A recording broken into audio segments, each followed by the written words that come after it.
Chapter 210. When the energy was released, the genetic martial arts would become a hot weapon similar to guns and cannons. And the energy would become the bullet of the firearm. Its lethality was extremely high. Genetic weapons that were releasing energy were generally known as energy weapons. Even a level 1 hunter could easily kill a level 5 hunter with an energy weapon in a sneak attack. However, there was a small flaw in energy weapons. When releasing energy, there would be a short charging time. The lower the level, the longer this charging time would be. For example, these level 1 scavengers only had 1 second to charge up their power. But if one reached level 10, the charging time would be reduced to only 0.1 seconds. It was precisely because Immortal knew that their energy weapons needed time to charge up that he was able to use his speed to dodge their energy attacks. When the 5 hunters saw that the level 10 great hunter in front of them was actually able to dodge their energy weapon attack, their complexions changed again. It should be known that in their flaming land, there were no great hunters who could dodge energy attacks. Although their energy weapon attacks had a charging time, it was still not enough. But with the speed of a great hunter, it was impossible to dodge. After one energy attack, the dazzling red and white light on the 5 people's energy weapons gradually faded. It returned to its previous fiery red color. Immortal knew that this was because energy weapons consumed a lot of energy. Generally speaking, a level 1 hunter could only use an energy weapon once. After using it, the energy in their body would be completely exhausted. At this time, they no longer had energy and only had the strength of their bodies left. Whether it was speed or strength, they were far inferior to before. If they were level 1 hunters before, then after releasing their energy they were at most half-step hunters. This was also why they would not use energy weapons easily. At this time, these 5 people had already withered after releasing their energy. In front of Immortal, they had no power to fight back. Immortal swung his axe one by one, chopping them all down. Only the 2 hunters on the ground were left. One was level 3 and the other was level 1. Immortal was too lazy to use energy weapons against those level 1 hunters. He leaped to the side of the hunter. That hunter had just raised his right arm and was about to use energy weapons. Immortal's giant axe had already been lifted.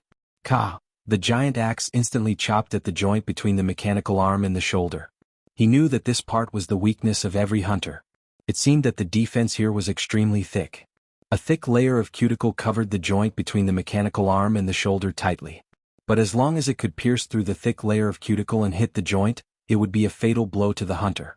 With this chop, the thick layer of cuticle on that person's shoulder was directly cut open. The giant axe chopped at the joint. The genetic weapon on that person's entire right arm was directly cut off. The genetic weapon wrapped around the mechanical arm instantly lost its fiery red light.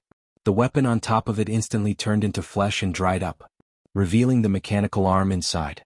On the shoulder of the man, where the mechanical arm had been severed, sparks kept coming out. At the same time, blood. It looked like a bleeding robot. This scene looked very strange. When the humans in the base, they all felt that it was unreal. Was this King reality? This was basically a science fiction novel. After chopping off that person's genetic weapon, Immortal flew up and kicked. That person was instantly sent flying far away.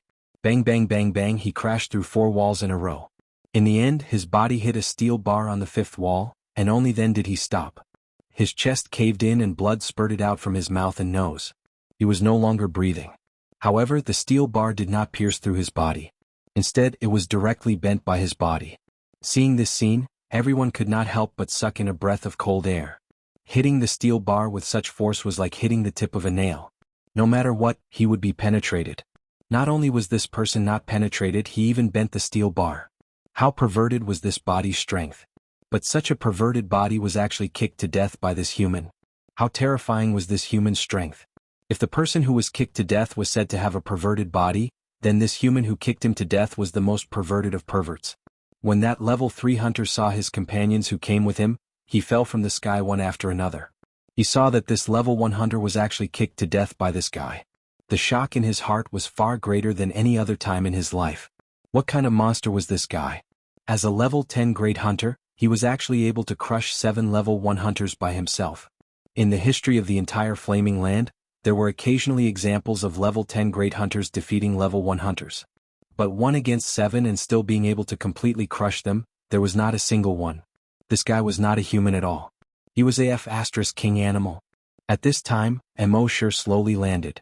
He landed in front of that level 3 hunter. He released the suppression of his dragon will and slowly said, I'll give you 3 chances to attack. The reason why he gave this guy 3 chances to attack was that he wanted to practice his own combat experience. In the future it would be good to crush his enemies. But what if he could not? He needed combat experience to support it. Now that he could get some combat experience from this guy, he naturally would not let it go. That level 3 hunter heard this and felt a chill in his heart. He wanted to open his mouth and beg for mercy. But now it seemed that this guy had no intention of letting him go. Thinking of this, he became ruthless in his heart. Since this was the case, then he could only fight to the death. He put on a look of terror and implored bitterly, "We have no enmity with you in the past. I don't know how we have offended you. If we have offended you in any way, please be magnanimous and let me go this time. In the future I will definitely..." Speaking of this, the genetic weapon in his right hand suddenly condensed. In the next moment he stomped his feet. He leaped towards Immortal like a fish. At the same time, the genetic weapon in his right arm had already condensed. The fiery red long spear genetic weapon pierced towards Immortal's chest. Immortal used his giant axe to block the long spear genetic weapon. That level 3 hunter's spear head instantly turned and faced Immortal. At the same time, the red and white light on the tip of the spear shone brightly. It was dazzling. Immortal activated his dragon shadow step and disappeared in an instant. When he reappeared, he was already behind that level 3 hunter. But in the next moment, a laser-like red and white light suddenly shot out from the end of the spear. It instantly pierced through Immortal's dragon blood armor. Even half of the Titan dragon breastplate was pierced through. Chapter 211. Immortal also did not expect that the long spear genetic weapon could shoot out energy from both ends. At this moment, even his dragon blood armor had been pierced through. He made a mental note of this. After that, his figure flashed again and he appeared far away. The level 3 hunter was also shocked. Generally speaking, even if it was a level 5 hunter, after being hit by his energy, they would basically be disabled. But this guy was completely fine after being hit by his attack. How was this possible? He did not think that it was the effect of Immortal's blood-red armor. On the flaming land, other than the energy shield on the armor, there was nothing that could block energy attacks. However, he was a level 3 hunter after all. Although he was shocked, his hands did not panic. The long spear in his hand shone brightly and instantly extended more than 10 meters. At the same time, the red and white light from the long spear once again shot toward Immortal. And this time he used the energy weapon to draw a few circles in the air. These circles sealed off all of Immortal's escape routes.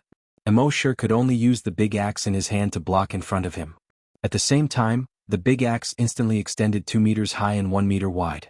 His body was completely shielded from the attack. Buzz buzz buzz, a few soft sounds. Sparks flew from Immortal's big axe. The whole surface of the big axe looked as if it had been welded a few times. Several fiery red messy red circles were displayed. At the same time, under this high temperature melting, even Immortal's genetic weapon was half melted. Immortal's heart trembled. The attack of an energy weapon was indeed powerful. One must know that in the past, on Earth, there was nothing that could cause even a slight scratch on his genetic weapon. However, the level 3 hunter's expression was several times worse than Immortal's. This kid's genetic weapon could actually block the attack of an energy weapon?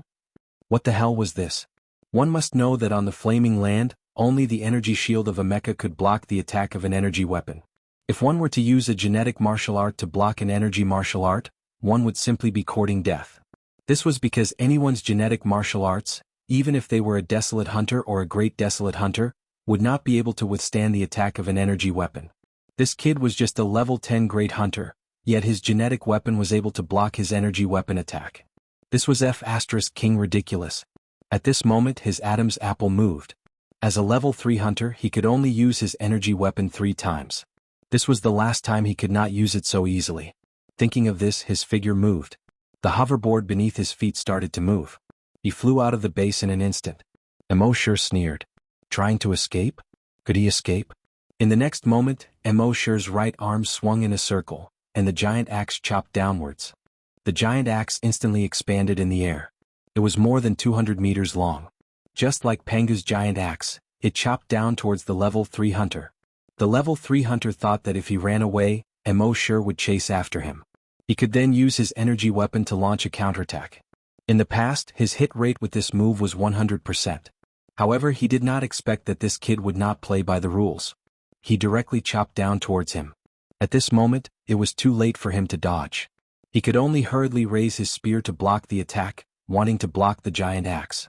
Boom, there was a loud sound. The giant axe directly brought the level 3 hunter down from the sky. On the ground, a huge crack that was more than 500 meters long, 10 meters wide, and 10 meters deep instantly appeared. The edge of the crack was as smooth as a mirror. At the end of the crack, 2 30-meter-tall buildings also had a 10-meter-wide crack on them.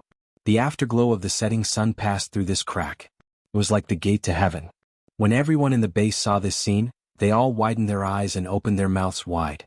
This destructive power was too shocking. In the center of this huge gully, the level 3 hunter's lower body had already sunk deep into the soil.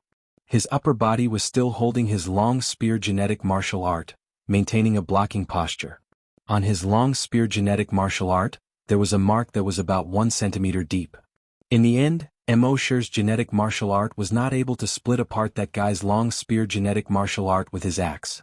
However, on that guy's right arm, at the interface between the mechanical chop and his shoulder, sparks kept coming out.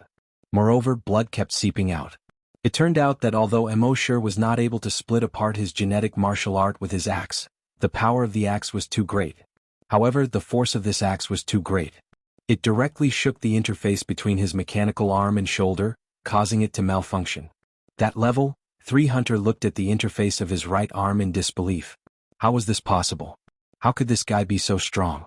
The terrifying degree of this strength was actually much stronger than his, a level 3 hunter. He was just a level 10 great hunter. Normally he would be able to crush him easily. How could he be so strong now? Was it because he was too weak, or was this kid too strong? Of course, he did not know that Immortal's body had been modified by the modification liquid. Naturally, it could not be measured by the strength of a normal great hunter. It could be said that Immortal's strength was already equivalent to a level 4 hunter's. Naturally, it was not something that this level 3 hunter could withstand. At this time, Immortal saw that the level 3 hunter's genetic martial art had malfunctioned and could no longer display stronger combat power. He was too lazy to continue entangling with him. The huge axe chopped down once again. Gotcha. The level 3 hunter's genetic martial art was immediately split into 2. At the same time, the huge axe fell on the level 3 hunter's head. The level 3 hunter was split into 2 halves. At this point, all the invaders were wiped out. Immortal closed his eyes slightly, recalling the battle scene just now. He had a deeper understanding of the strength, speed, and fighting style of the hunters. He made an estimation in his mind. With his current strength, without using his telekinesis, he could crush a level 3 hunter. If he encountered a level 4 hunter, it would be a 50-50 chance. If he only used his telekinesis, he could also crush a level 3 hunter. If the Long Yin Shi and the hunters used all their methods, crushing a level 5 hunter should not be a problem. If he encountered a level 6 hunter, it should be a 50-50 chance. As a level 10 great hunter and a level 3 Long Yin Shi, he was able to crush a level 5 hunter by so many levels. Even on the Flaming Dawn continent, he was considered a rare talent. Of course, Immortal still had the absolute trump card of summoning the blood breeds. So in fact his overall strength was stronger. As for how strong he was, he did not use the skill of summoning the blood breeds, so he did not know. Of course, this skill could not be used casually. The strength, number, and type of the things that were summoned were all random. And it did not distinguish between friend and foe. At that time, if he was also killed, it would be awkward. Chapter 212. Immortal killed these 10 people. He left a huge ravine more than 200 meters long in the chilly base. After that, he ignored the humans in the chilly base. He took a step forward, leaving behind a 100-meter-tall dragon shadow, and then disappeared. After a while, the dragon shadow also slowly disappeared. In the chilly base, all the humans felt like they were dreaming. From the arrival of the 10 godlike powerhouses to the moment they were pressed to the ground by an invisible force. Then the powerhouse with a pair of energy wings appeared. Finally, he killed the 10 people and left. Only 5 minutes had passed. All the 11 people were unbelievably powerful. They were so powerful that it was beyond their understanding. Especially the human with the pair of energy wings. He was so powerful that even the 10 powerhouses were afraid of him. If the 10 powerhouses were gods, then the human with the pair of energy wings could be called the God Slayer. No, Slayer was not enough to describe him. To be more precise, he was the God Slayer. From that day onwards, this powerful God Slayer never appeared in the chilly base again. However, the legend of the God Slayer had been circulating in the chilly base for thousands of years. At the same time, on the first hunting island of the Flaming Dawn continent. In the monitoring room, The hunting madam saw that all the monitoring screens had dimmed. She was so shocked that her face turned pale. She quickly shouted to the outside of the monitoring room. "Someone come and take a look at the monitors." Someone? Soon, the person in charge of the monitoring room rushed over and carefully checked all the monitors. In the end, he came to a conclusion that made everyone feel uneasy. "Madam, all the drones have been destroyed." One had to know that the people who went this time had brought 100 drones. 100 drones were enough to cover a radius of hundreds of kilometers. Now, they were all destroyed at almost the same time. What did this mean? In her uneasiness, the hunting madam quickly went to the hunting master's office and looked for him. "Son. Something happened to our son." The hunting master's expression also changed. "What's going on?" "All the drones have been destroyed," the hunting madam said with a sobbing tone. The hunting master comforted his wife. "Don't worry, I'll use the interstellar communication to contact them first." As he spoke, he immediately ordered someone to connect to the interstellar communication of those people. However, after connecting for more than half an hour, there was no response. The lady of the hunting ground could not stop her tears from gushing out. She patted the hunting ground master's arm and said, "You must save our son. He is our only son." The hunting ground master's brows were tightly knitted together. However, he still comforted his wife. "It might be the magnetic field of the first hunting ground. I will ask Xianxia to bring the Sandstorm Mercenary Regiment to the first hunting ground to have a look." The head of the hunting ground quickly nodded and patted his wife's shoulder. "Don't worry." 5 days later, a handsome young man with a height of 1.8 meters and a woman with an exaggerated figure walked in quickly.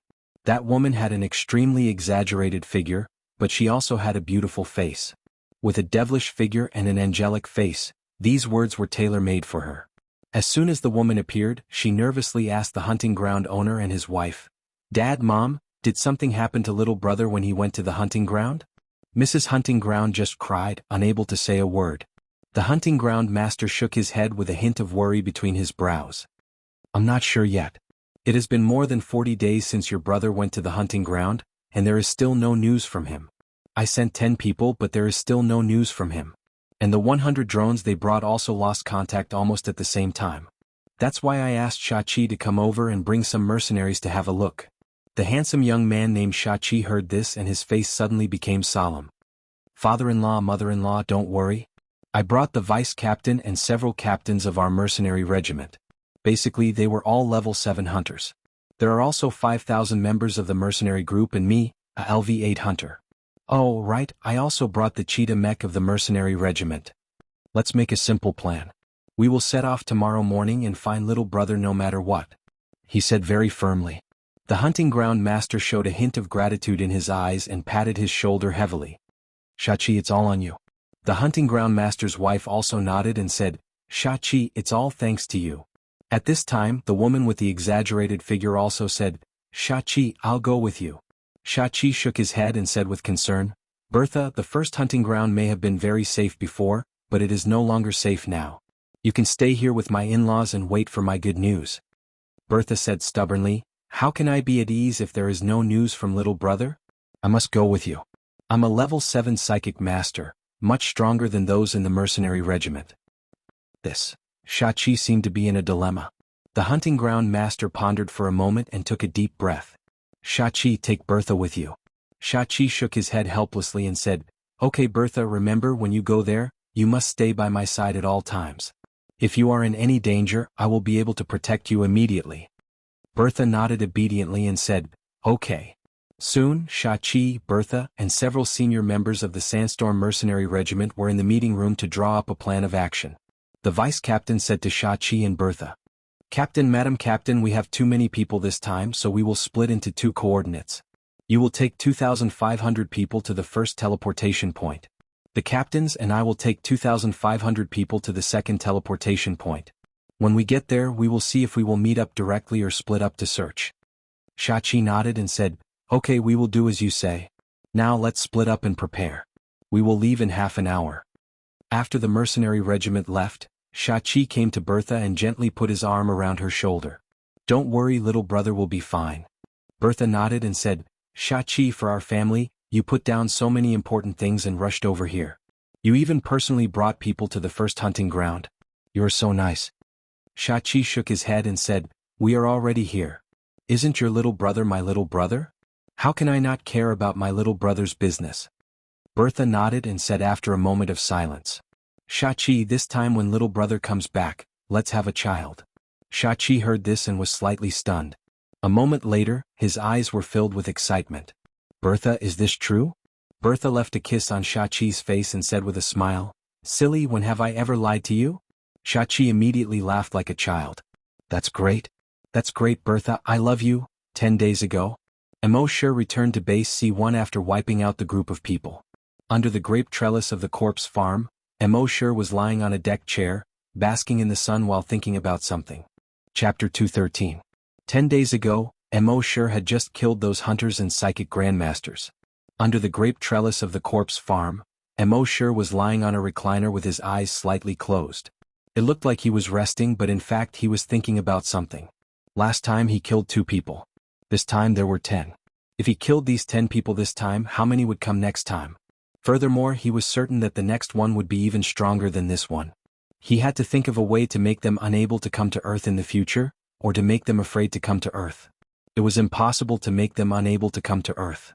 The Antarctic blood waterfall was just a coordinate.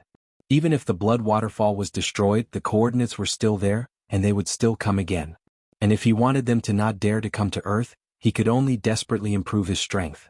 Upgrading the sea dragon clone to a level 10 wild beast as soon as possible was one way. But this was treating the symptoms and not the root cause. Although there weren't many hunters on the Flaming Origin continent, who could guarantee that the hunting ground master wouldn't be able to find a hunter to help. So Immortal thought about it and felt that this matter had to be solved from the source. After thinking for half an hour, he suddenly had a bright idea. He had an idea. But the most important thing now was to improve the strength of the sea dragon clone. Immortal had planned to destroy the other undersea mother nests before going to the Mariana Trench mother nest in Bermuda. That would be safer. But now he had to hurry up and improve his strength, the faster the better. So he decided to go directly to the Mariana Trench mother nest later. System, sign in for a special event. Killing those hunters and great hunters was naturally a special event. The system's voice answered quickly. Sign in successful. Sign in event, kill intruder. Sign in reward, flame dragon battle axe. Immortal checked the reward in his mind. Flame dragon battle axe. Inject the energy in the body into the genetic weapon, and the genetic weapon can evolve into the flame dragon battle axe. The flame dragon battle axe is invincible and indestructible. Best effect on the genetic and energy weapons of the hunters. Seeing this reward, Immortal revealed a faint smile on his face. Today, the energy weapon of the level 3 hunter had made him feel the pressure from the energy weapon. Under the attack of the energy weapon, even the dragon blood armor could be penetrated. Previously, it was sometimes written as blood dragon battle armor. Correction here, it's dragon blood battle armor. Even his genetic martial arts had almost been pierced through. This power was ridiculous. Now that he had the fire dragon battle axe, he could defend against the opponent's energy weapon. Secondly, in terms of offense, they were much more domineering and invincible than before. After signing in, Immortal used the blood dragon's eye to look at Happy, who was busy. He saw that Happy's level was still at question mark. She didn't know when her talent would awaken. I'm Happy. Immortal shouted at Happy. Happy put down the work in his hands and walked over. She stared at Immortal with her big, expressive eyes. Immortal said, It's getting hot. You should rest for a while. Don't be so busy. Happy's smile bloomed and it was extremely infectious. He gestured, If I'm busy I'll feel useful. Otherwise, others will say that Brother Mo's woman is useless. Immortal smiled and shook his head. Happy, you don't have to do anything. When the time comes, you'll realize that you're more useful than anyone else. Immortal still didn't know what Happy's talent was. However, just looking at the difficulty of unlocking it, after being in the virtual dragon palace for so long, 2/3 of the people in the base had already become zombie hunters or psychokinesis. However, her talent hadn't been unlocked yet. Even if one were to use their toes to think, they would know that this was definitely an incredible talent. Happy naturally didn't know this. She only felt that Brother Mo was comforting her. She was very happy about Brother Mo's concern. However, she didn't put down the work in her hands. Brother Mo was so good to her. How could she drag him down? When Immortal saw that Happy was busy, he stopped trying to persuade him. Instead, he closed his eyes and ordered a clone to go to the South Pole blood waterfall. At the same time, his consciousness had already entered the body of the sea dragon clone at the bottom of the sea. He controlled the sea dragon clone and headed towards the Mariana Trench in the Pacific Ocean. The current sea dragon clone had already become a level 5 desolate beast. It was unstoppable in the sea. Moreover, its speed had reached 50 meters per second. Even so, because the distance was too far, it took 2 days to reach the top of the Mariana Trench. The Mariana Trench was more than 2,500 kilometers long and more than 70 kilometers wide. The deepest part was 11,000 meters. It was the deepest place in the world's oceans. Before the apocalypse, this was one of the harshest places on Earth. It was completely dark, high pressure, and cold. Very few fish lived in this place. But now, Mo used his dragon consciousness to explore the 70-kilometer wide trench, which was covered by huge sarcomas with a diameter of 100 meters. It looked like a layer of huge blood-red grapes had been spread here. Around the trench, thousands of thick sanguisurincus completely covered the bottom of the sea. The thickest sanguisurincus reached more than 20 meters. Most sanguisurincus were close to the surface of the sea, but there were also sanguisurincus that were like kelp, drifting with the undercurrents at the bottom of the sea. Once a mutant beast passed by, they would entangle it and drag it into the nest. Dozens of sanguisurincus, after sensing the arrival of Mo-Shur's sea dragon clone, immediately swayed excitedly and entangled the sea dragon clone. The long way that Mo-Shur had been cultivating for months was activated. In the next moment, these sanguisurincus instantly withered. They didn't even have a chance to retreat. The nest obviously also sensed the power of this mutant beast. All the sanguisurincus stayed away from the sea dragon clone for a short period of time. At the same time, these sanguisurincus were also secretly wary of the sea dragon clone. Mo-Shur ignored these sanguisurincus. Instead, he stared at the 100-meter-long sarcomas. This nest was different from the other ones at the bottom of the sea. The other sarcomas were only 50 meters in diameter at most. This nest's sarcomas, however, were an astonishing 100 meters in diameter. And the sarcomas of the other nests could be considered an entrance and exit. Infected creatures could enter and exit through the sarcomas. They entered the sarcomas, recovered their bodies in the blood pool, and strengthened themselves before leaving the nest to catch mutant beasts.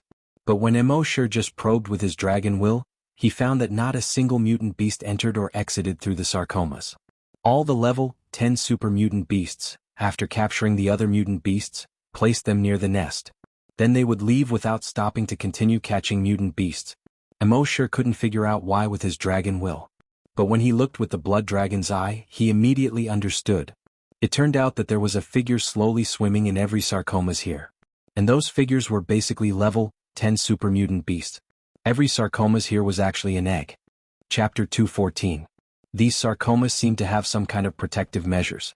When Mo-Shur used his level 3 dragon's will to investigate, he couldn't detect anything strange inside.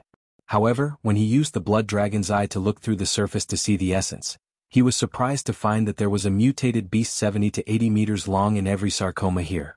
Moreover, every mutated beast had reached level 10 super mutated. If all the sarcomas in the entire Mariana Trench mother nest were eggs, then how many level 10 super mutated beasts would there be in the entire mother nest? There was no need to go to other trenches. Just devouring all the level 10 super mutated beasts here would definitely be able to advance to level 10 wild beasts. However, Mo-Shur didn't rashly go to the sarcomas to devour. Instead, he directly activated the 1000 sanguisurincus skill. The sea dragon clone's body reached 150 meters long in a short period of time. Then the skin and flesh on its body wriggled quickly.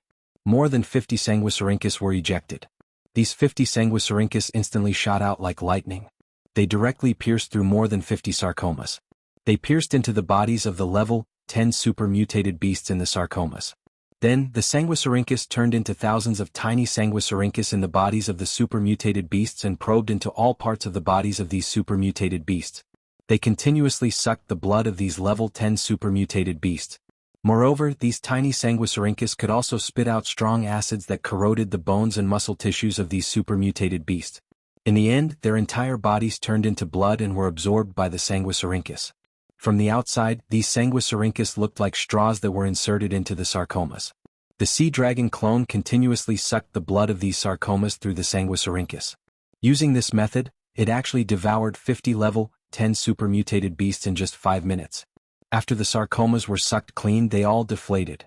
Another 50 sanguisurincus popped out of the sea dragon clone's body and continued to suck the other 50 level 10 mutated beasts. Mo-Shur was secretly delighted. Using this method to devour level 10 mutated beasts was much more efficient than before. In the past, it would take the sea dragon clone about half an hour to devour a level 10 super mutated beast. But now it had devoured 50 of them within 5 minutes. At this rate, it would probably take 3 to 5 months to devour all the sarcoma eggs in the Mariana Trench. Of course, while the sea dragon clone was devouring, Immortal was also constantly probing the surroundings with his dragon consciousness. This was especially true for the broodmother nest in the trench, which was filled with a thick smell of blood. He had a hunch that this mother nest wasn't simple. Although the sea dragon clone, a level 5 wild beast, could already crush any supermutated beast. However, no matter how strong they were still weak in the face of some natural disasters. Therefore, even now, Immortal was still very cautious in all his actions in these trenches. The devouring took 5 days. During these 5 days, Immortal couldn't remember how many level 10 super mutated beasts the sea dragon clone had devoured. He only knew that during these 10 days, the broodmother nest Sanguisurincus had floated over several times, trying to attack the sea dragon clone. In the end, it was easily repelled by Immortal's long way. At the same time, after devouring a large number of level 10 super mutated beasts, the sea dragon clone had finally reached the level of a level 9 wild beast. With its current strength, even if Immortal's main body were to face it head-on, it would be reduced to dregs in an instant. However, during these few days, Immortal had always felt a little uneasy. Perhaps it was his combat intuition that had been cultivated in long-term battles. He felt that this uneasiness came from the bottomless Mariana Trench below. The entire trench was filled with blood. Even if he probed with his dragon consciousness, he couldn't completely explore the bottom of the trench. He could only pray in his heart. He hoped that the sea dragon clone could rise to a level 10 wild beast as soon as possible, and then leave this damned place as soon as possible. After swallowing for another 10 minutes or so, Immortal compared the surrounding terrain with the Mariana Trench that he had asked someone to check. This was already the deepest part of the Mariana Trench. It was 11,000 meters deep. That was 11 kilometers. The uneasiness in Immortal's heart grew even more. At this moment, above the blood river in front of him, a mountain peak suddenly emerged. This mountain peak was in the shape of a pyramid. Just the part exposed above the blood river was more than 50 meters high. At the same time, a circular cave suddenly appeared in the center of the mountain peak. The circular cave was about 50 meters in diameter, and it was extremely round. Obviously, this couldn't have been a naturally formed cave. Under such an oceanic trench, the sudden appearance of such a mountain peak above the fishy bloody river still made one's hair stand on end. Immortal was about to use his dragon consciousness to explore the cave when a huge suction force suddenly came from the circular cave. It sucked the entire sea dragon clone in that direction. Immortal frowned, and the sea dragon clone's tail quickly swayed, trying to break free from this suction force. But this suction force was so strong that no matter how the sea dragon clone swayed its body, it couldn't break free. Immortal simply controlled the sea dragon clone and directly turned its head. The sea dragon clone opened its huge mouth. Puff, a stream of viscous green liquid gushed out from it. As the huge cave kept sucking in the sea dragon clone, it directly sucked in the strong green acid. The next moment, puff! Even in the sea, Immortal could see that the huge hole was constantly emitting green smoke. At the same time, a pungent stench spread out. The surrounding Sanguisurincus withered instantly when this pungent smell spread over. At the same time, the mountain peak kept shaking violently from side to side and shrank under the blood water. An extremely painful wail could be heard from the pool of blood. Roar, roar, however, it was obviously not over yet. Just over a minute later, in the blood river ahead, another 50-meter tall mountain peak emerged. And this mountain peak continued to rise. Soon, a second and third round cave appeared on the mountain peak. All the round caves had a diameter of more than 50 meters. Soon, the mountain peak, like a sea-stabilizing needle, emerged from the blood river high up. It could be seen that it was covered with huge round holes with a diameter of 50 meters. At this time, Immortal had already discovered the true face of this thing. It turned out to be an octopus's tentacle. Those round holes with a diameter of 50 meters were actually the suction cups on its tentacles. At this time, the tentacle emerged from the blood river, and it was more than 2,000 meters long. Even though Immortal had seen the white snake that Su Fu transformed into, he was still shocked at this time. One had to know that this was just one tentacle. Who knew how many more tentacles it had not emerged? Although the sea dragon was now a wild beast and was not afraid of any creatures on Earth, it was always better to be careful. Chapter 215. That huge tentacle was 2,000 meters tall. Seeing this, Immortal controlled the sea dragon clone to move up. It wasn't that he was afraid. With the current strength of the sea dragon clone, it was invincible on Earth. However, with his usual life, it was better to be careful before he figured out what was going on. However, just as he was controlling the sea dragon clone to move up, an undercurrent suddenly surged quickly in the dark bottom of the sea. Even though the sea dragon's body had now reached 190 meters. At this time, it was still involuntarily moved more than 500 meters to the side by this undercurrent. Looking back, he saw more than 50 tentacles stretching out from the bottom of the blood river. Each tentacle was more than 2,000 meters long. They were like more than 50 thick pythons swimming toward the sea dragon clone. Immortal thought to himself, what AF * King Big Octopus. Then he controlled the sea dragon clone and directly released the pressure of a level 9 wild beast. The 50 or so tentacles that were attacking the sea dragon clone suddenly froze. Then, as if they had been electrocuted, they began to tremble. Then they quickly shrank down into the blood river. This was the natural pressure of a wild beast on a supermutated beast. Then the sea dragon clone opened its cave-like mouth and roared, roar, roar. At the bottom of the blood river, dozens of 2,000-meter-long tentacles stretched out again. But this time it didn't attack the sea dragon clone. Instead, it raised the dozens of tentacles like a human surrendering. At the same time, its body also revealed the blood river. Just as Immortal had guessed, this was a super-mutated octopus. It had lived at the bottom of the sea for who knew how many years. It happened to encounter the mutation of the virus X and grew into its current form. If it weren't for the invisible restrictions on Earth, it would have been a wild beast by now. Immortal didn't hold back. He controlled the sea dragon clone and flicked out more than 10 sanguisurincus. The sanguisurincus pierced into the body of the giant octopus and began to suck. Although the super-mutated octopus was extremely frightened, it didn't even dare to struggle under the natural pressure of a wild beast. It took about half an hour to devour the super-mutated octopus. Then he signed in his mind. System, check in for a special event. Sign in successful. Sign in event, killed level 10 super-mutated octopus. Sign in reward, thousands of tentacles. Immortal checked the skill description of the tentacles in his mind. His heart skipped a beat. Then he controlled the sea dragon clone's skin and flesh to squirm. A tentacle slowly grew out of it. Although this tentacle was not as big as the super mutant octopus's tentacle, it could be lengthened or shortened at will. At this moment, under Immortal's control, it continued to extend until it finally reached a length of 5,000 meters. A mosasaurus that was more than 100 meters long had tentacles that were 5,000 meters long. This made Immortal feel incredulous. Furthermore, these 5,000-meter-long tentacles had a suction cup every 100 meters. Immortal controlled the tentacle and placed it on the sarcomas in front of him. It just so happened that each of the suction cups was sucking on a sarcoma. Then Immortal's mind moved. From all the suction cups, sanguisurincus poked out and pierced into the sarcoma. It began to suck. In this way, a single tentacle could absorb 50 sarcomas at the same time. Then, another 49 tentacles stretched out from the sea dragon clone's body. The absorption efficiency instantly reached 50 times that of before. Before this, Immortal was still thinking about how big the entire Mariana Trench mother nest was. There were so many sarcomas inside. If he really wanted to absorb all of them, it would probably take 3 to 5 months.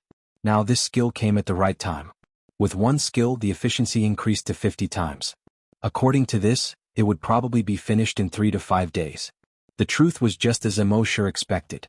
In this way, it only took 4 days for the entire Mariana Trench to be completely devoured. In the entire Mariana Trench, all the sarcomas were completely devoured by the sea dragon clone. The pool of blood in the broodmother's nest had already begun to fade.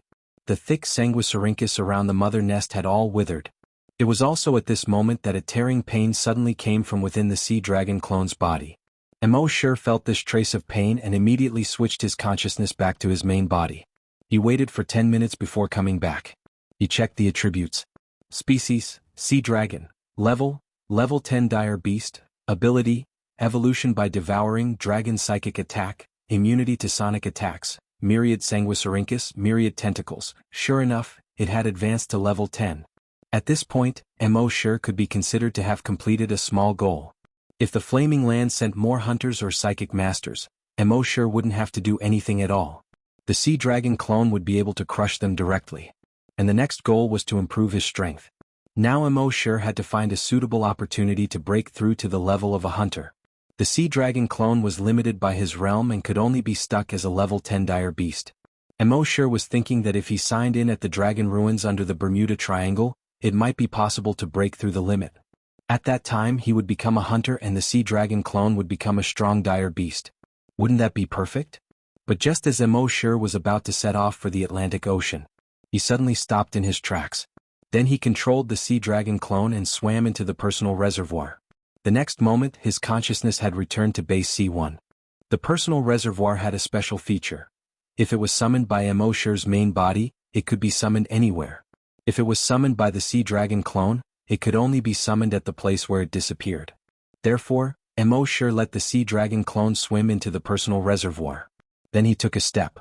His figure instantly disappeared, leaving only a 100-meter-tall dragon phantom in place. At the same time, next to the blood waterfall in the Death Valley of the South Pole, more than 2,000 blue and white light balls suddenly appeared.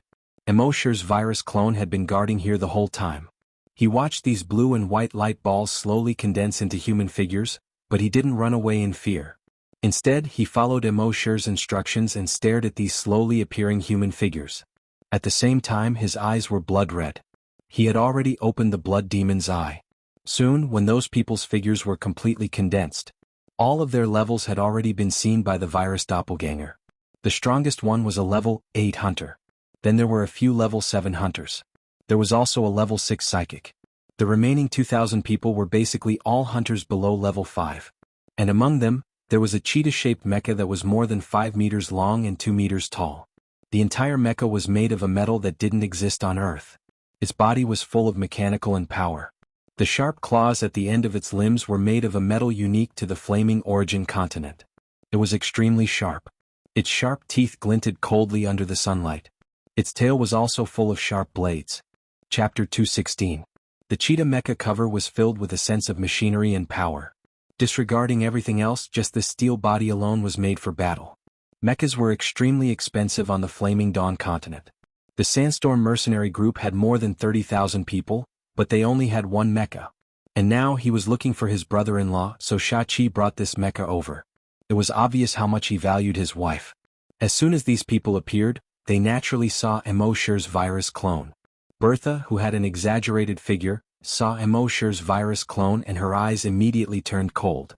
She hurriedly used her telekinesis to drag the virus clone up. She directly grabbed it in front of her. A murderous aura appeared between her eyebrows. Her voice was as cold as iron. "Speak, did you see my brother?" The virus clone didn't speak. A cold light flashed in Bertha's eyes. She used her telekinesis. Rip, the sound of cloth being torn was heard. The virus clone was directly torn into several pieces. 2 drops of blood splashed on her delicate face. She didn't wipe it away. Instead, she reached out and wiped a drop of blood. She stuck out her tongue and sucked the blood on her finger clean. She was like a child who had just eaten a snack and was sucking her finger. The entire mercenary group saw this scene and were all speechless. Who was the most ruthless in the entire mercenary group? There was only one answer in everyone's mind: the leader's wife. If anyone thought that the leader's wife Bertha was just a beautiful and sexy woman with a hot body, then they were completely wrong. She had a ruthless personality that was a great contrast to her appearance. Her gentleness and sweetness were only reserved for the leader.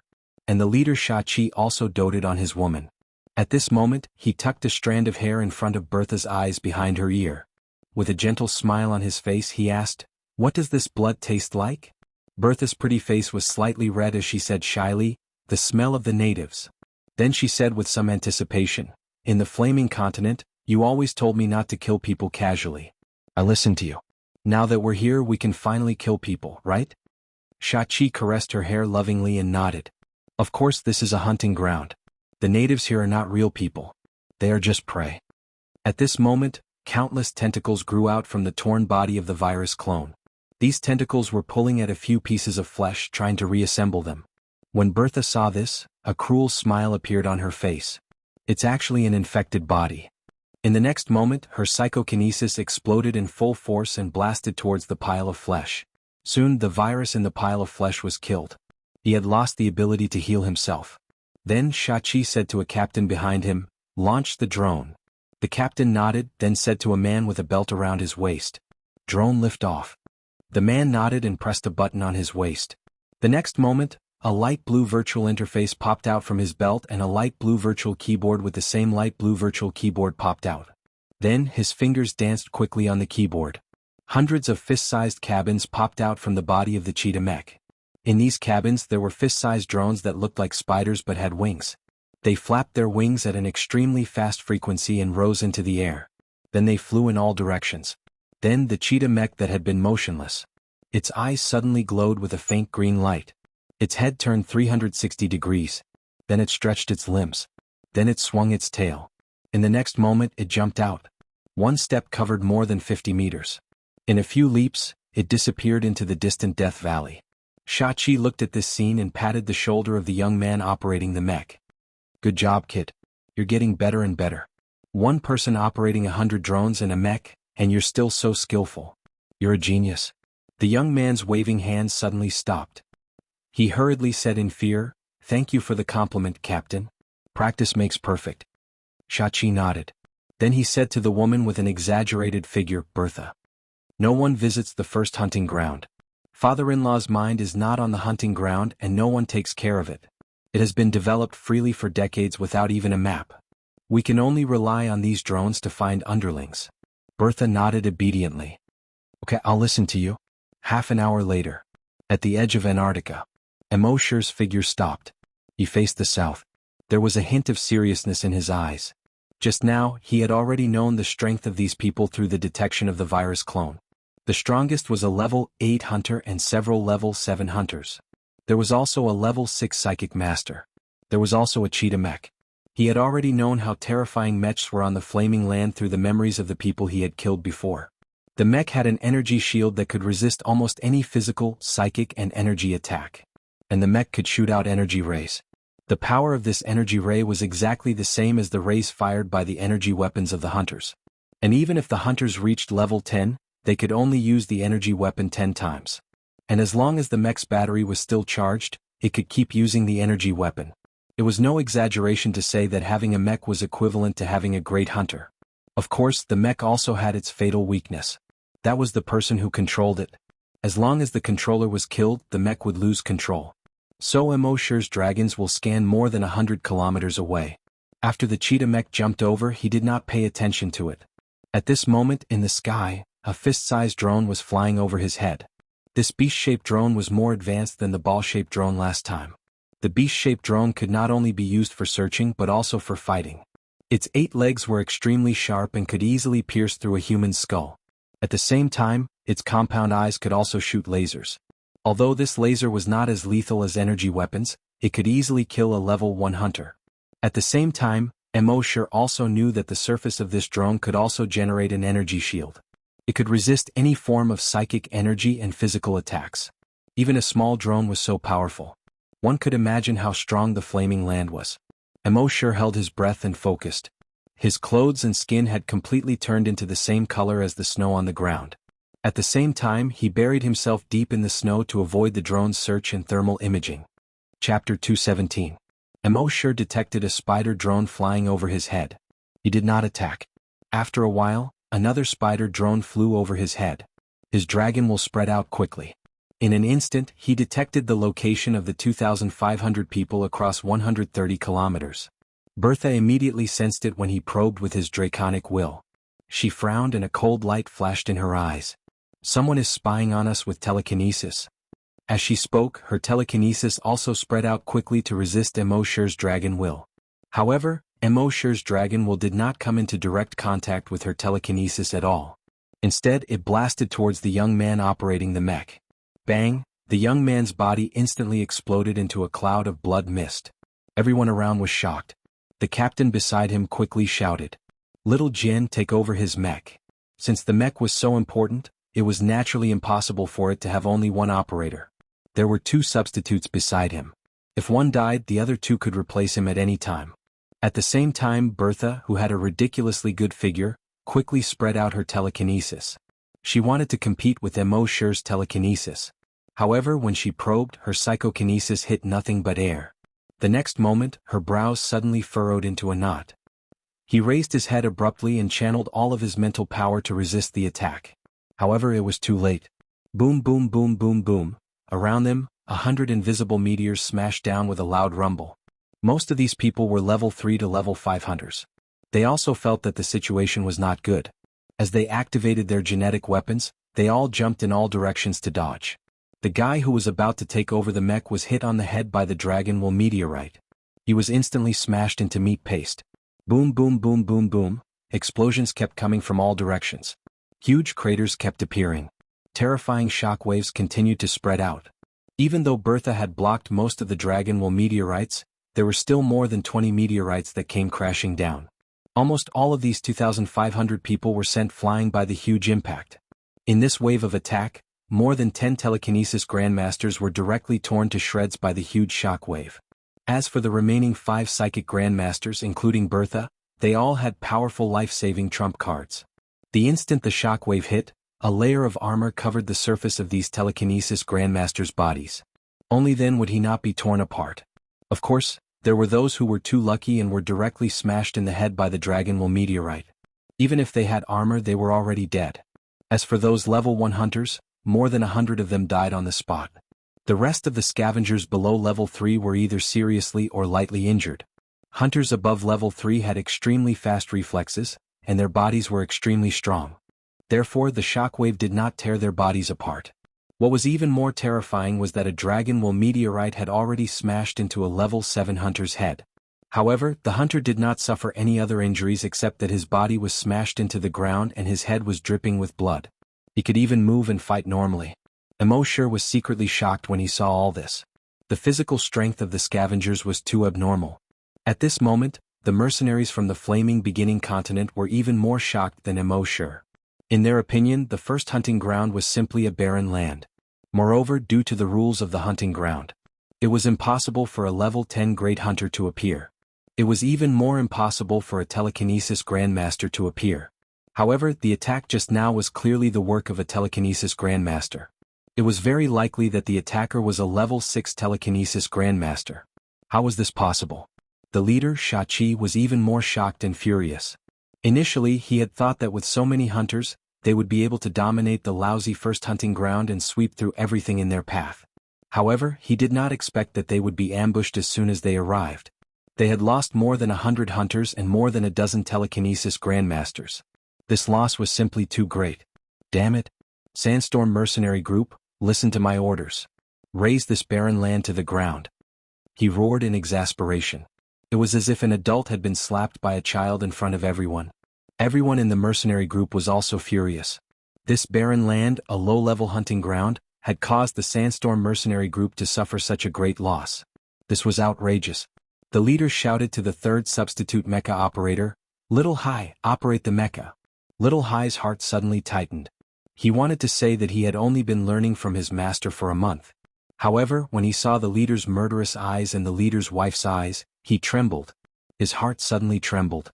He hurriedly replied, "Yes." As he spoke, he untied the belt from his master's waist and wrapped it around his waist. He turned on the virtual keyboard and virtual screen. Then, he tapped a few times on the keyboard and silently opened a document. When the leader saw the title of the document, he almost spat out blood. The title of the document was, Cheetah G35-1 Mecha Manual. When the surrounding people saw this, they almost spat out a mouthful of blood. Bertha's heart was already burning with anger. She clearly felt that the opponent's telekinesis was similar to hers, but so many people were killed right under her nose. This made her very unhappy. At this time, she saw Little Hai silently open the manual. He was even more furious than before. She moved her telekinesis. Rip! Little Hai was directly torn into several pieces. Xianxia, who was next to her, did not have time to persuade her. He could only helplessly shake his head. At this time, Bertha's telekinesis spread to a radius of 60 kilometers. As a level 6 telekinesis master, her telekinesis could spread to a maximum radius of 60 kilometers, to explore everything around her. She wanted to find the guy who had just used his telekinesis. However, no matter how she searched, even if she searched every stone and every piece of snow in the area, she could not find the person who carried out the attack. At this time, Immortal jumped out of the snow pit where he was hiding. He dusted off the snow and ice on his body and glanced at the blue sky. Those drones had lost control and had already flown away aimlessly. The cheetah mecha had also lost control and was wandering aimlessly on the ice field. Emo smiled faintly and took a step forward. He instantly disappeared on the spot. Only the next giant dragon shadow was left behind. Not long after, Emo appeared in the sight of those people from the flaming beginning continent. Their faces all turned cold. Bertha immediately wanted to use her telekinesis to tear Emo into pieces. However, Shachi next to her stopped her and said, "Maybe this person knows the whereabouts of our little brother. It's not too late to kill him after interrogating him." Only then did Bertha dismiss the idea of directly tearing Emo into pieces. At the same time, Shachi stared at Emo with a solemn expression and said to the others, "Everyone get ready to fight at any time. This person is not simple." Chapter 218. Emo walked slowly towards the 2,000 people. The 2,000 people did not make a move immediately. But everyone was on high alert, as if they were facing a formidable enemy. When they first arrived at the first hunting ground, they looked down on everything here. In their eyes, coming to the first hunting ground was just a vacation. However, after experiencing the telekinesis meteorite, they were extremely vigilant against this person. After all, this person was likely to be a psychic master above level 6. Emo came to a place 50 meters away from these people and stood still.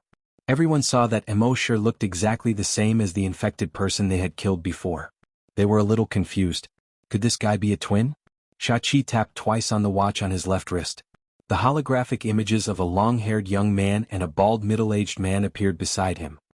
He pointed at the two images and asked Emo, "Have you seen them?" Emo did not hide and nodded, "Yes." When Bertha heard this, an anxious look appeared in her eyes as she asked, "Where are they?" Emo's face was calm as he said casually, "Kill him." He said it so casually as if he had just killed an ant. As soon as he said this, the scene fell silent. The next moment, Bertha's psychokinesis suddenly covered the sky and pressed down on Emo. "Die for me." A roar full of anger and hatred came from her mouth. Rip, the sound of cloth being torn could be heard. Emo's body was torn into several pieces. It was even more miserable than the doppelganger beside the blood waterfall. However, this was only Emo's doppelganger. When he knew that his strength was far inferior to the other party, how could Emo take the risk? He just let this doppelganger bring his personal reservoir to those people. At this time, the doppelganger had been killed. But a circular hole with a diameter of 50 meters appeared in the air. Everyone looked at the circular hole that suddenly appeared and were a little confused. What is this? Some experienced mercenaries felt their hearts palpitate when they arrived at the entrance of the cave. "Not good, quickly disperse." The old mercenary screamed and quickly turned around to flee. However, it was already too late. A figure leaped out from the cave in an instant. He swallowed the old mercenary in one gulp. The old mercenary was a level 3 hunter. He didn't even have time to scream before he was buried in the belly of the figure. At the same time, the figure's body continued to emit crisp sounds. Ka-ka-ka, accompanied by this sound, the figure rapidly expanded. In the end, it reached a length of 200 meters. At this moment, the figure looked like a crocodile. However, the scales on its body were more solid than those of a crocodile. Its limbs were thicker than a crocodile's. 4 claws each as big as a house. Its tail was as thick as a giant python, and it was almost 100 meters long. Moreover, the long tail was triangular. Every edge was an extremely sharp blade. At the sight of this, all the low-level hunters were dumbfounded. This is a desolate beast? How is that possible? How can there be a desolate beast in the first hunting ground? According to the information they had obtained, the strongest mutated beast in the first hunting ground was only a level 10 mutated beast due to the limitations of the rules. How could there be a desolate beast? Moreover, this desolate beast had swallowed a level 3 hunter in one gulp. It was definitely a desolate beast of level 5 or above. As for the high-level hunters who had reached level 5 and above, their expressions changed slightly. However, that was all. Looking at the speed of this desolate beast, it was at most level 5 or so. As hunters of level 5 or above, they didn't have to worry at all. Moreover, there was the leader, a level 8 hunter, and the leader's wife, a level 6 psychic master. Why would they panic? However, in the next moment they knew how stupid their thoughts were. The speed of this desolate beast was a little slow and couldn't outrun the hunters of level 3 or above. However, the flesh on its body wriggled. In an instant, a sanguisurincus as thick as an arm was shot out. This sanguisurincus shot out like lightning and directly pierced through the body of a level 5 hunter. At the same time, it continued to shoot forward like lightning and pierced through the bodies of more than 10 people in succession. In the next moment, This sanguisurincus exploded into hundreds of tiny sanguisurincus in these people's bodies. They pierced out of these people's bodies. It looked like hundreds of blood-red toothpicks had pierced into a ball of yarn. This time, everyone's expressions changed drastically, including those level 7 hunters and Xiachi, who was a level 8 hunter. This desolate beast could actually kill a level 5 hunter in an instant. Its strength was at least level 6 or even higher. Just as they were shocked, 50 sanguisurincus shot out from the surface of the sea dragon clone's body in all directions. Puff, puff, puff, puff. Hundreds of people were instantly pierced by these 50 sanguisurincus. Then they were pierced into hedgehogs by the tiny sanguisurincus that burst out from the sanguisurincus. Then these sanguisurincus were retracted and a second wave of sanguisurincus was quickly released. 2 waves in a row had taken the lives of more than 300 scavenger hunters. Among them there was no lack of level 5 hunters. Immortal's consciousness controlled the sea dragon clone to continuously shoot out sanguisurincus, harvesting the lives of those people. Although the sea dragon clone's speed was not as fast as those hunters, the speed of the sanguisurincus shot out far exceeded that of those humans. Moreover, these sanguisurincus seemed to have no limit to the distance. Even if some people had already escaped 2 kilometers away, their bodies were still pierced through. None of the hunters could withstand this sanguisurincus attack. Even those who had life-saving trump cards, instantly condensed armor on the surface of their bodies, and used genetic martial arts to resist. In front of this sanguisurincus, at most they would be delayed by a few seconds. In the end they would still be pierced through. Even Immortal did not expect these sanguisurincus to be so terrifying. Seeing this, the captain's expression was extremely solemn. Was the sandstorm mercenary group that he had painstakingly built going to be destroyed just like this? He was shocked and angry. He shouted to Bertha next to him, "Try to suppress it with telekinesis." Bertha next to him was shocked. "I'm already trying, but this wild beast seems to be able to use telekinesis, and its telekinesis is on par with mine. My telekinesis can't affect it at all." As soon as these words were spoken, everyone was even more shocked in their hearts. A desolate beast with such powerful strength actually possessed the power of thought. What the hell was this? One had to know that telekinesis had appeared in zombies on the flaming land. There were blood breeds with telekinesis. There were also zombies with telekinesis. But there had never been a wild beast with telekinesis. In the midst of his shock, Sha-7 shouted, "All psychokinesis, use telekinesis to suppress it together. All hunters use energy weapons at the same time." All the scavenger hunters were shocked when they heard this. Chapter 219. All hunters attack together with your energy weapons. Xiachi the captain commanded. All the hunters felt a chill in their hearts when they heard this. After using their energy weapons, the energy in their bodies would be depleted. If their energy weapons couldn't kill this wild beast, then they could only wait for death. It seemed that the captain was going to risk his life. But there was no other way at this time. They couldn't escape anyway. This wild beast seemed to have the intelligence of a human. The further they ran, the faster they would die. Therefore, the genetic weapons on the right arms of all the remaining 2,000 hunters emitted a scorching red and white light. They turned into energy weapons. The next moment, more than 2,000 red and white lights shot out from their energy weapons. They instantly attacked the sea dragon. Hiss hiss hiss, hiss hiss hiss, hiss hiss hiss. Their energy weapons instantly pierced through the defense of the sea dragon clone. Thousands of holes were shot out of the sea dragon clone's body. However, compared to the huge body of the sea dragon clone, these holes caused by energy were not worth mentioning. For the sea dragon, which was more than 200 meters long, it was equivalent to more than 2,000 needles stabbing its body at the same time. Of course, these 2,000 needles were only a little too deep. The sea dragon clone's attack did not stop at all.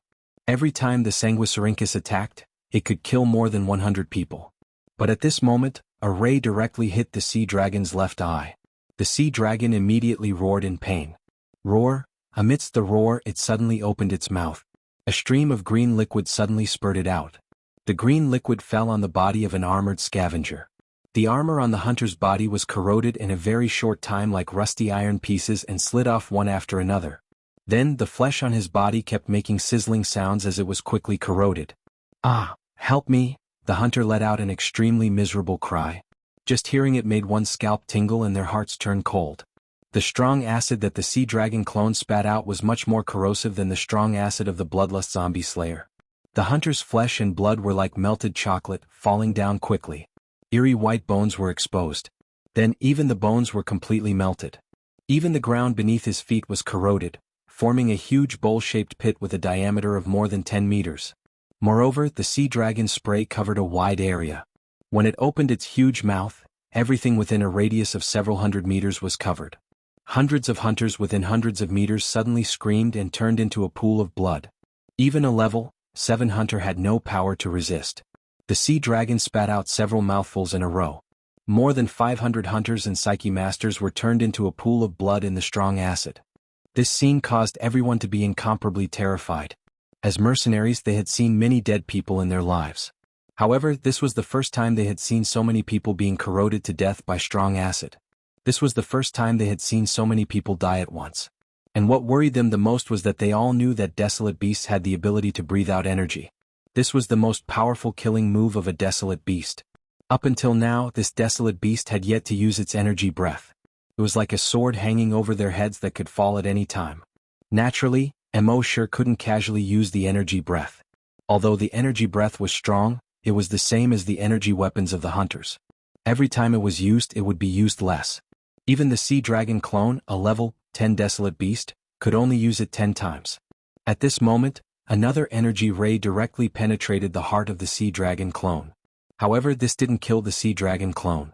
Hundreds of tentacles grew out of its heart and sewed it up like needles and threads. And it was more seamless than a needle and thread. However, Mo sure could clearly feel that this time, the tentacles in the sea dragon clone's body sewed up the wound much slower than before. This was because the dozens of psyche masters on the other side were using their psyche power to kill the virus and cells in the sea dragon clone's body at the molecular level. The sea dragon clone's level 3 dragon will was originally equivalent to the psyche power of a level 6 psyche master. However, there were dozens of psyche masters on the other side helping. The sea dragon clone's dragon will was a little strenuous. At this moment, the head of the sea dragon clone was pierced by 2 more rays. The tentacles formed by the virus in its body were even more powerless when they were sewn up. Seeing this, Mo sure immediately controlled the sea dragon clone. It opened its mouth abruptly. A blood-red energy pillar was suddenly spat out from its mouth. This energy pillar was more than 100 times thicker than the rays emitted by the hunters. It was more than 2 meters thick in diameter. Furthermore, the energy pillar swept across the area. The energy pillar of the sea dragon clone was unlike the energy rays of the hunters, which could only last for a few seconds at a time. This energy pillar actually lasted for dozens of seconds. It swept left and right, up and down vertically and in a circle. The area covered was extremely large and the range was extremely wide. It made it impossible for the hunters to hide. All the hunters who were swept by the energy pillar were almost instantly turned into flying ashes. With just this sweep, more than 500 hunters were killed. After another round of shooting, more than half of the remaining hunters were killed. Now, less than 100 of the 2,500 people were left. Of those great psyche masters, only 2 were left. One was Bertha, a level 6 psyche master, and the other was a level 3 psyche master. It wasn't until now that all the mercenaries realized that they were finished. This dire beast wasn't like the level 5 or level 6 dire beast they had thought before. Even the leader of the level 8 hunters was helpless in front of this dire beast. Then it was at least a level 9 dire beast, or even a level 10 dire beast. In the face of such an existence, no one could deal with it unless the cheetah mech came over. But the 3 people who controlled the cheetah mech were already dead. If that was the case, the rest of them would only die without a doubt. Mo sure was also quite shocked at this time. He knew that the energy attack of the sea dragon clone was powerful, but he didn't expect it to be so powerful. The so-called trump cards and magic treasures of these hunters and psychic masters were completely useless in the face of the energy breath of the sea dragon's clone. If he had known that the energy attack of the sea dragon clone was so powerful, he would have used a big move as soon as he came up. Why bother with sanguisurincus, strong acid and the like? Next, he planned to use another energy breath to kill the rest of the people. But at this moment, Long Shachi suddenly raised his hands and shouted, "Let's go! I surrender, all of us surrender." This time, the remaining 100 or so mercenaries were stunned. Bertha was also stunned. In all of their impressions, Shachi had always been a person who would rather die than submit, a person who would rather break than bend. Even if everyone else surrendered, he would never surrender. Why did he take the initiative to surrender before the others? Chapter 220. No one had expected that before the others had surrendered, their commander would be the first to surrender. And no one expected their leader to surrender to a desolate beast. Desolate beasts basically had no intelligence. Did it know how to surrender to it? But what they didn't expect was that after their leader raised his hands and shouted his surrender, this terrifying desolate beast had actually stopped its attack. Xianxia heaved a sigh of relief. He turned around and explained to everyone. This desolate beast is not as smart as a desolate beast. It's more like a human. Even if it's not that smart, there must be a human controlling it. Everyone understood.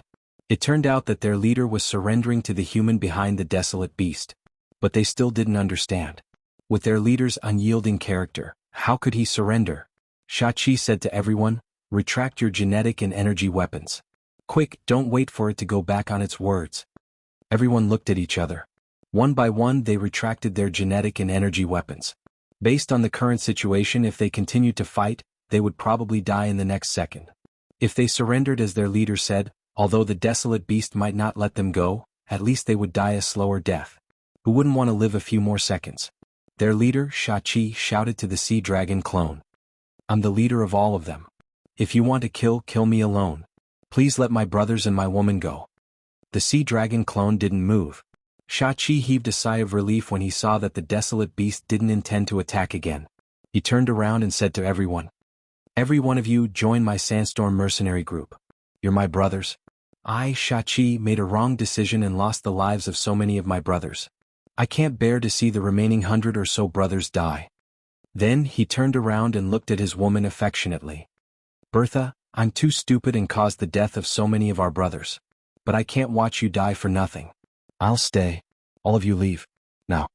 The remaining 100 or so people in the mercenary group felt their blood boiling. Their leader was willing to give up his life for them. How could they let their leader die for nothing? Leader, let's fight it. If we die together. When we first joined the mercenary group, we were already brothers.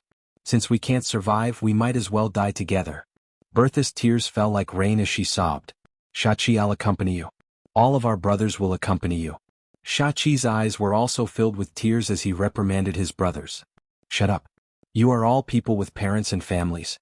If you die here, who will your parents and wives depend on in the future? If I can use my life to exchange for all of your lives as the regiment commander, I will not shirk my duty. He then turned around and said to Bertha, who had an exaggerated figure. Bertha, don't think about me when you go back. Find a good man and marry him. As he spoke, his own voice was choked with emotions. He hugged Bertha tightly as if he didn't want to leave her again. Bertha's tears fell like rain. Xianxia, no.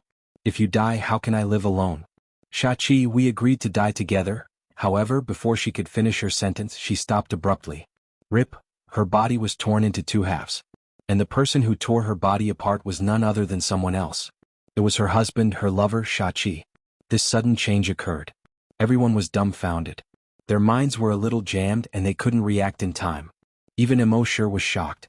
Previously, Xianxia had said that he wanted to surrender and let them go, and that he would die alone. Immortal naturally didn't believe these words. He had been guarding against Xianxia. If he dared to make a sudden move, Immortal would be able to turn him into ashes in an instant. However, Immortal had never expected that Xianxia would suddenly attack and kill his beautiful wife under such circumstances. What kind of F***king plot was this? Just as everyone was still in a daze, Xianxia swung his hands again. His wife, who had been torn into two halves, was torn into pieces again. His expression was ferocious, and a genetic weapon suddenly appeared on his right arm. Then, a red and white light shone from the genetic weapon, and it transformed into an energy weapon. The next moment, a red and white light suddenly shot out from the energy weapon. It instantly shot towards the more than 100 mercenaries.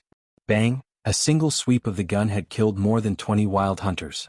Bang! With another sweep of the gun, more than 20 hunters were directly shot into two. The remaining mercenaries only reacted at this moment. Some quickly turned around and wanted to escape. Some wanted to form a genetic weapon to counterattack.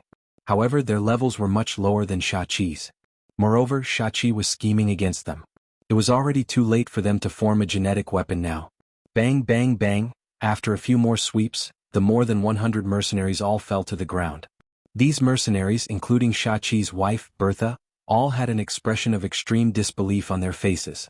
Even until death, they couldn't believe that their leader, who had always treated them like brothers, would suddenly turn around and kill them. Bertha also couldn't believe that her husband, who had always been obedient to her and spoiled her like a princess, would suddenly turn around and kill her. And his method was so cruel. Previously, Everyone thought that Bertha was the most ruthless person in the entire mercenary group.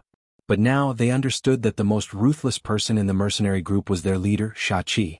After Xianxia killed those people, he confirmed that none of them were left alive. There was a pleased look on his face. He let out a long sigh and looked up at the sky.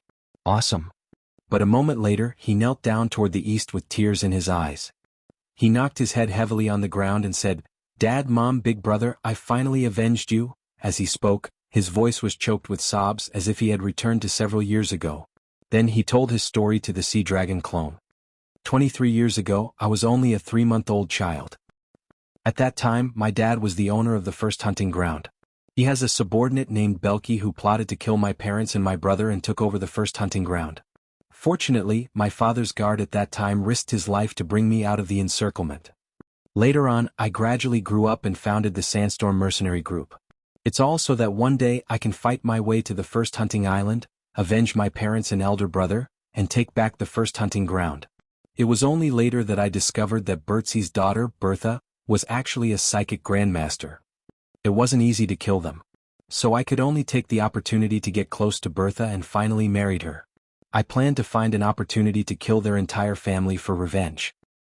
But if I did it casually, it was likely that someone would find out. This time, coming to the first hunting ground gave me the opportunity to kill Bertha first. Once Bertha is dead, I will have a greater chance to kill Bertzi and his wife when I go back. At this point, Xianxia wiped his eyes and said to the sea dragon clone, "Sir, please give me a chance to take revenge. After I've taken my revenge, I'll come back and be at your disposal."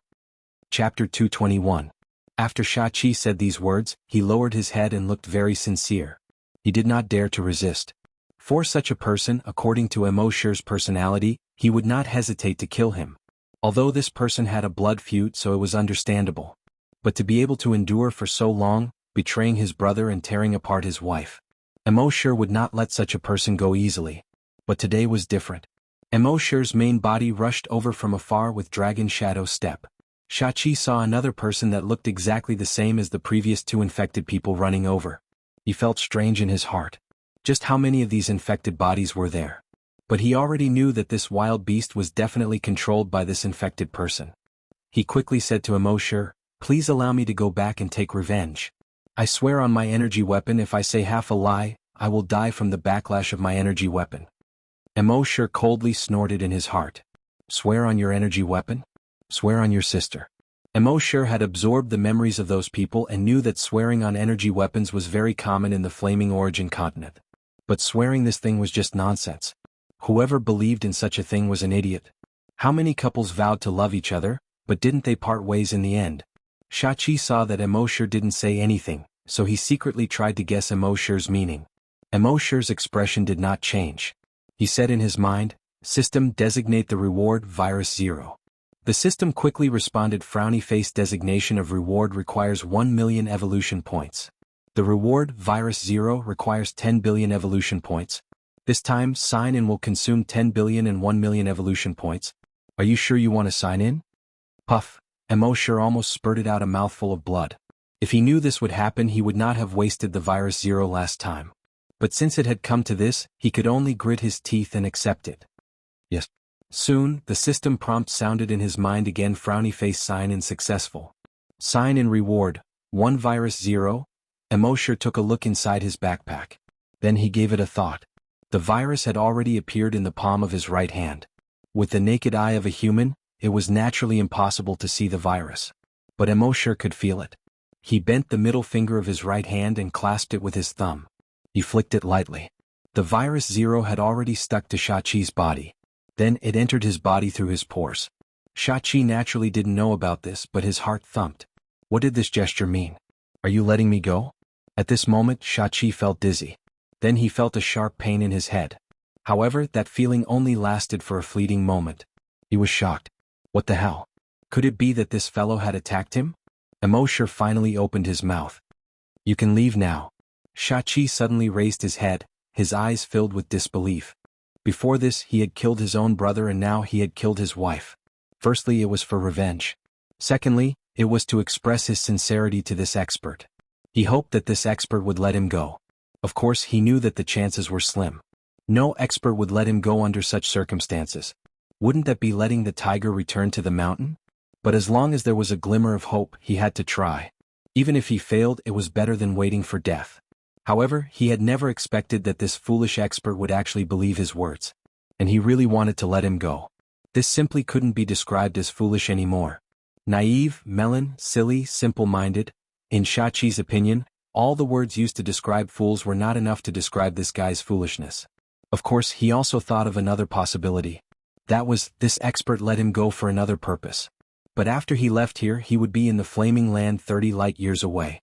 What was he after? So he thought about it and ruled out the latter. He felt that this guy was purely stupid. But on the surface, he still pretended to be grateful. He kept thanking him. "Thank you, sir. Thank you very much. Don't worry, after I go back and get my revenge, I'll come back to serve you. I'll be your slave." But at the same time, he thought that the cheetah mech was still wandering outside. After the cheetah mech lost control for 10 minutes, it would change to automatic mode. At that time, as long as it encountered a creature in the first hunting ground, it would start a massacre. Together with those spider drones, it would constantly capture information about all the creatures in the first hunting ground. Then the cheetah mech would become a terrifying killing machine. As long as the battery was not depleted, it would continue its massacre. And the battery inside the cheetah mech was a super hydrogen battery with a huge capacity. And it could continuously charge with solar energy. So it was almost impossible to wait for the battery to run out. Thinking of this, Xiaqi was secretly happy. Then he respectfully bowed to Immortal. "Then, I'll go back first." With that, he turned around and carefully walked forward for thousands of meters. Then, he suddenly accelerated and ran in the direction of the blood waterfall. When he arrived at the blood waterfall, he pressed a few buttons on the multifunctional watch on his left wrist. A bluish-white light shot out from the watch and landed on his body. A moment later, he turned into a ball of bluish-white light. He disappeared in an instant. Until now, Immortal only sneered and withdrew his mind. Last time, he had already considered that if he killed the people of the Flaming Land, they would send more and stronger people. So he had already thought of a countermeasure. Just now, he had implanted the virus 0 into Xiaqi. Although the distance of 30 light years was too far, he was afraid that he could not use the dragon's will to contact the virus and activate it. But he had already implanted a strand of dragon's will into the virus. That strand of dragon's will also contained a trace of Immortal's consciousness. This trace of consciousness only had one use, to detonate the dragon's will after an hour. At this time he had detected that the guy had left Earth. Immortal began to flip through that guy's memories. Yes, just now, Immortal used memory plunder on Xiaqi. But that guy's body was too strong, so after the plunder, Xiaqi only felt a sharp pain in his head. Other than that, there was no change. From Xiaqi's memories, Immortal understood the Flaming Land a lot more. At the same time, he also learned about the cheetah mech from that guy's memories. He frowned slightly. This cheetah mech was a bit troublesome.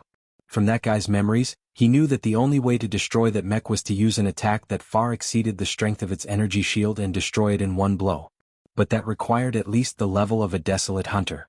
Currently, Immortal could not do that at all. The other way was to control the keyboard and turn off that guy. Immortal did not know anything about that, so naturally he could not turn it off. But soon, Immortal threw this problem to the back of his mind. Because when he was flipping through this guy's memories, he found a bigger problem. Chapter 222. In the ice and snow of the Antarctic continent. A man and a beast stood in this world of ice and snow. Immortal furrowed his brows slightly. He didn't pay any attention to the wind and snow that blotted out the sky. He was looking through Xiaqi's memories, looking for a way to deal with the cheetah mecha. But after a moment, his face suddenly froze. His eyebrows were tightly knitted into a knot. He cursed, F***CK. As he spoke, he instantly withdrew the sea dragon clone. His figure flashed and disappeared on the spot. All of this was because he had just found out from Xiaqi's memories that there were more than 2,500 people who came to Earth this time. There were 5,000 people. 5,000 people were divided into two groups and teleported to Earth. But because there were too many people teleported, they used a new coordinate that had never been used before this time. That new coordinate was on Big Goose Tower in Qin Province. The location of Big Goose Tower was not far from Base C1.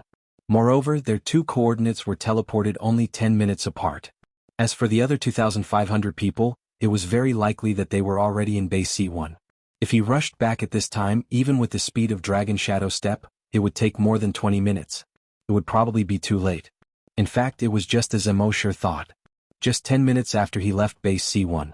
In the sky above Big Goose Tower, more than 2,500 blue and white light balls slowly appeared. Then they turned into human silhouettes.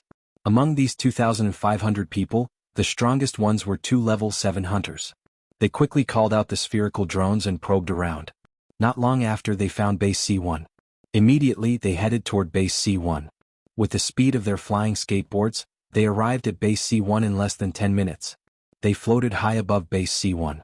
They were like a group of gods high above. When the people in Base C1 saw this group of people suddenly appear, they were all at a loss and panicked. Happy was working in the corpse farm. Suddenly she heard someone shouting outside the wall, "Look up, look up." She quickly looked up. When she saw it, she also panicked. They had seen creatures flapping their wings and floating in the sky. However, they had never seen anyone hovering in the air on a hoverboard. Moreover, with the current technology on Earth, it was impossible for a flying skateboard to appear. At this moment, among the 2,500 mercenaries, the vice captain glanced at the humans below. He sneered disdainfully. Then he turned on the holographic projection. The long-haired young man and the bald middle-aged man were projected.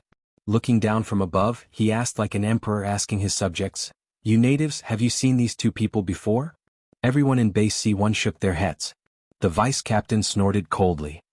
"A bunch of ignorant natives?" The other deputy commander continued to ask. "Then do you know who might have seen these two people?"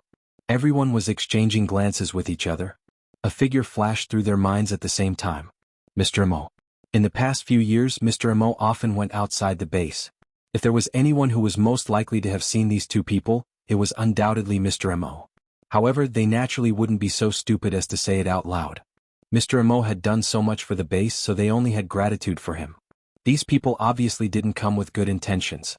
If they found Mr. Mo, it wouldn't be good for either the base or Mr. Mo. Therefore everyone shook their heads. I don't know. In the sky, one of the vice captains saw this and shook his head, cursing. This group of natives is a group of King primitive people. They haven't seen anything and they don't know anything. However, another vice captain smiled and said, "Captain, don't be anxious. Captain Shin, don't be anxious. I can tell that these natives are very cunning. Judging from their expressions, they should know something." As he spoke, he waved his hand. Immediately, a psychic master moved his mind power. In an instant he grabbed two people. Hiss, hiss, two soft sounds of cloth being torn apart. In the splashing of blood, two psychokinesis were directly torn apart. The psychic master commander sneered and asked, "Is anyone willing to speak?" The faces of the people below changed dramatically. However, no one said anything. Because Emoshur had saved the base many times, they subconsciously thought that Emoshur would definitely appear at the critical moment. Hiss, two more people were torn apart. Everyone was terrified. But still no one said anything. There was a look of surprise in Happy's eyes. In the sky, the psychic master saw that still no one answered and frowned slightly. But then he relaxed his grip. "Good, you have a backbone. I like it. Then from now on, if you don't speak, I will kill one person every second. After I kill 10 people, if you don't speak, I will kill 10 people every second. Then I will kill 100 people every second." In the time that he said these words, two more people were torn apart.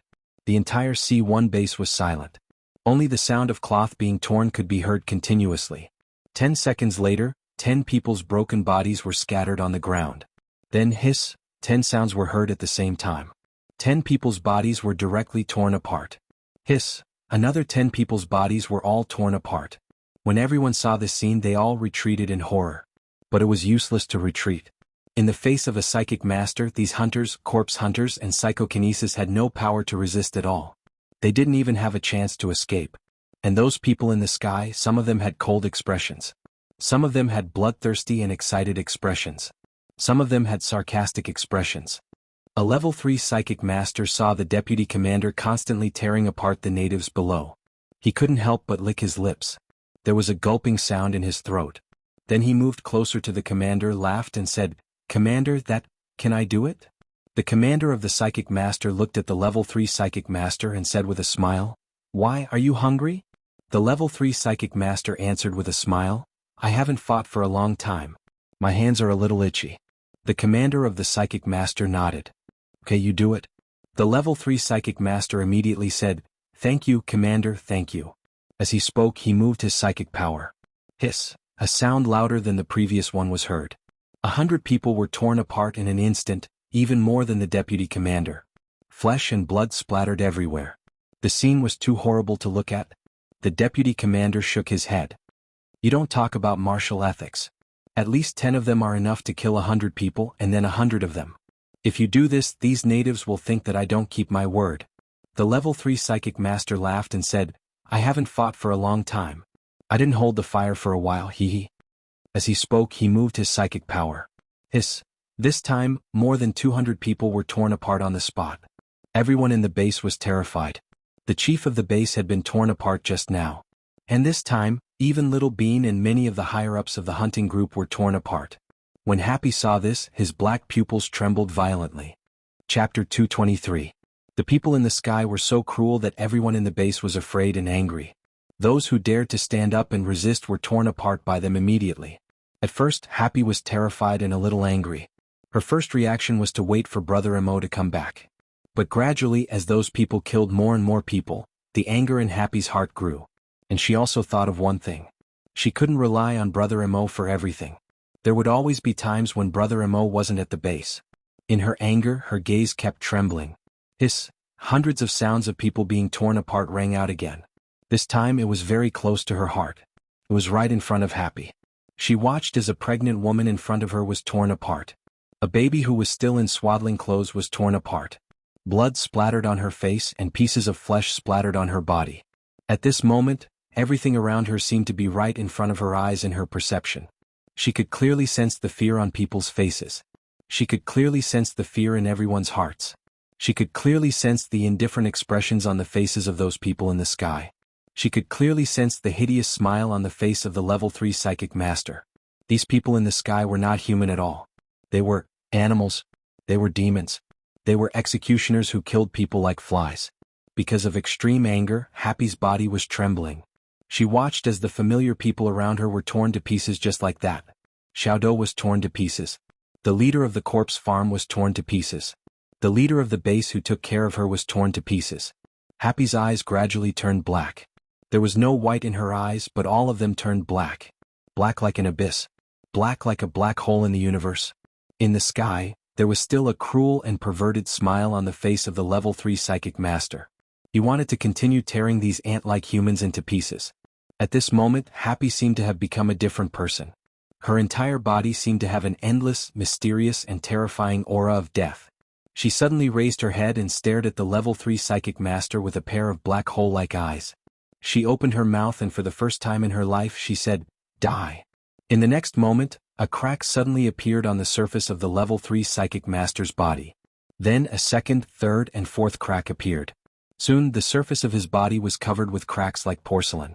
Then the surface of his body turned into a muddy yellow color.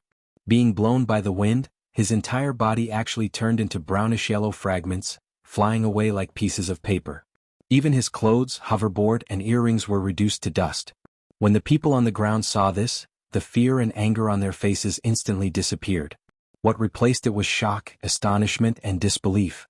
In the sky, those people who were originally disdainful, cold, and mocking were all stunned at this moment. Soon someone reacted. "She's a great psychic master. Kill her. Quick." The leader of the level 5 psychic master team moved immediately. He looked at Happy with a cold gaze. His psychokinesis was about to tear Happy into pieces. But when he used his telekinesis on Happy, it was completely useless. No matter how much psychokinesis he used, Happy did not seem to be attacked at all. The level 5 psychic master was shocked. His expression suddenly changed. "Not good, she's at least a level 6 psychic master." At this moment, Happy's eyes, which were as deep as the abyss, were already fixed on the level 5 psychic master. The second word in his life came out of his mouth. "Die." Countless cracks immediately appeared on the body of the level 5 psychic master. His body also turned into a khaki color.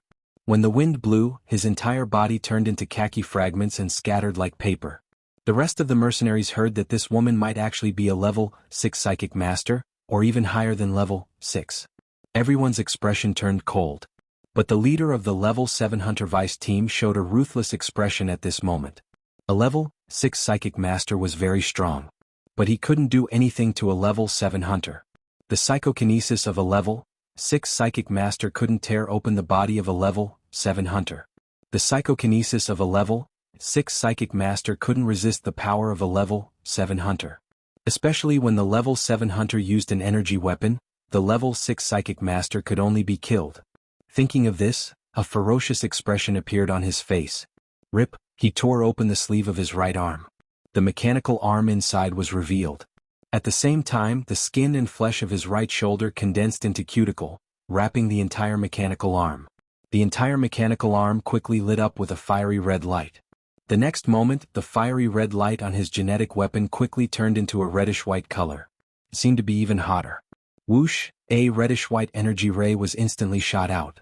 It instantly hit the center of Happy's eyebrows. However, the next moment, a scene that frightened all the mercenaries happened.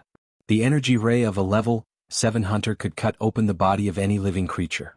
Even desolate hunters or even great desolate hunters would be injured by the energy rays. But now, after hitting the center of Happy's eyebrows, it didn't pierce through at all. Not even a faint trace was left behind. What kind of monster was this? At this moment, Happy's gaze turned to the level 7 hunter's team leader. His pitch-black eyes were like an abyss, like the gaze of the Grim Reaper from hell. The third word in his life came out from his mouth. Die.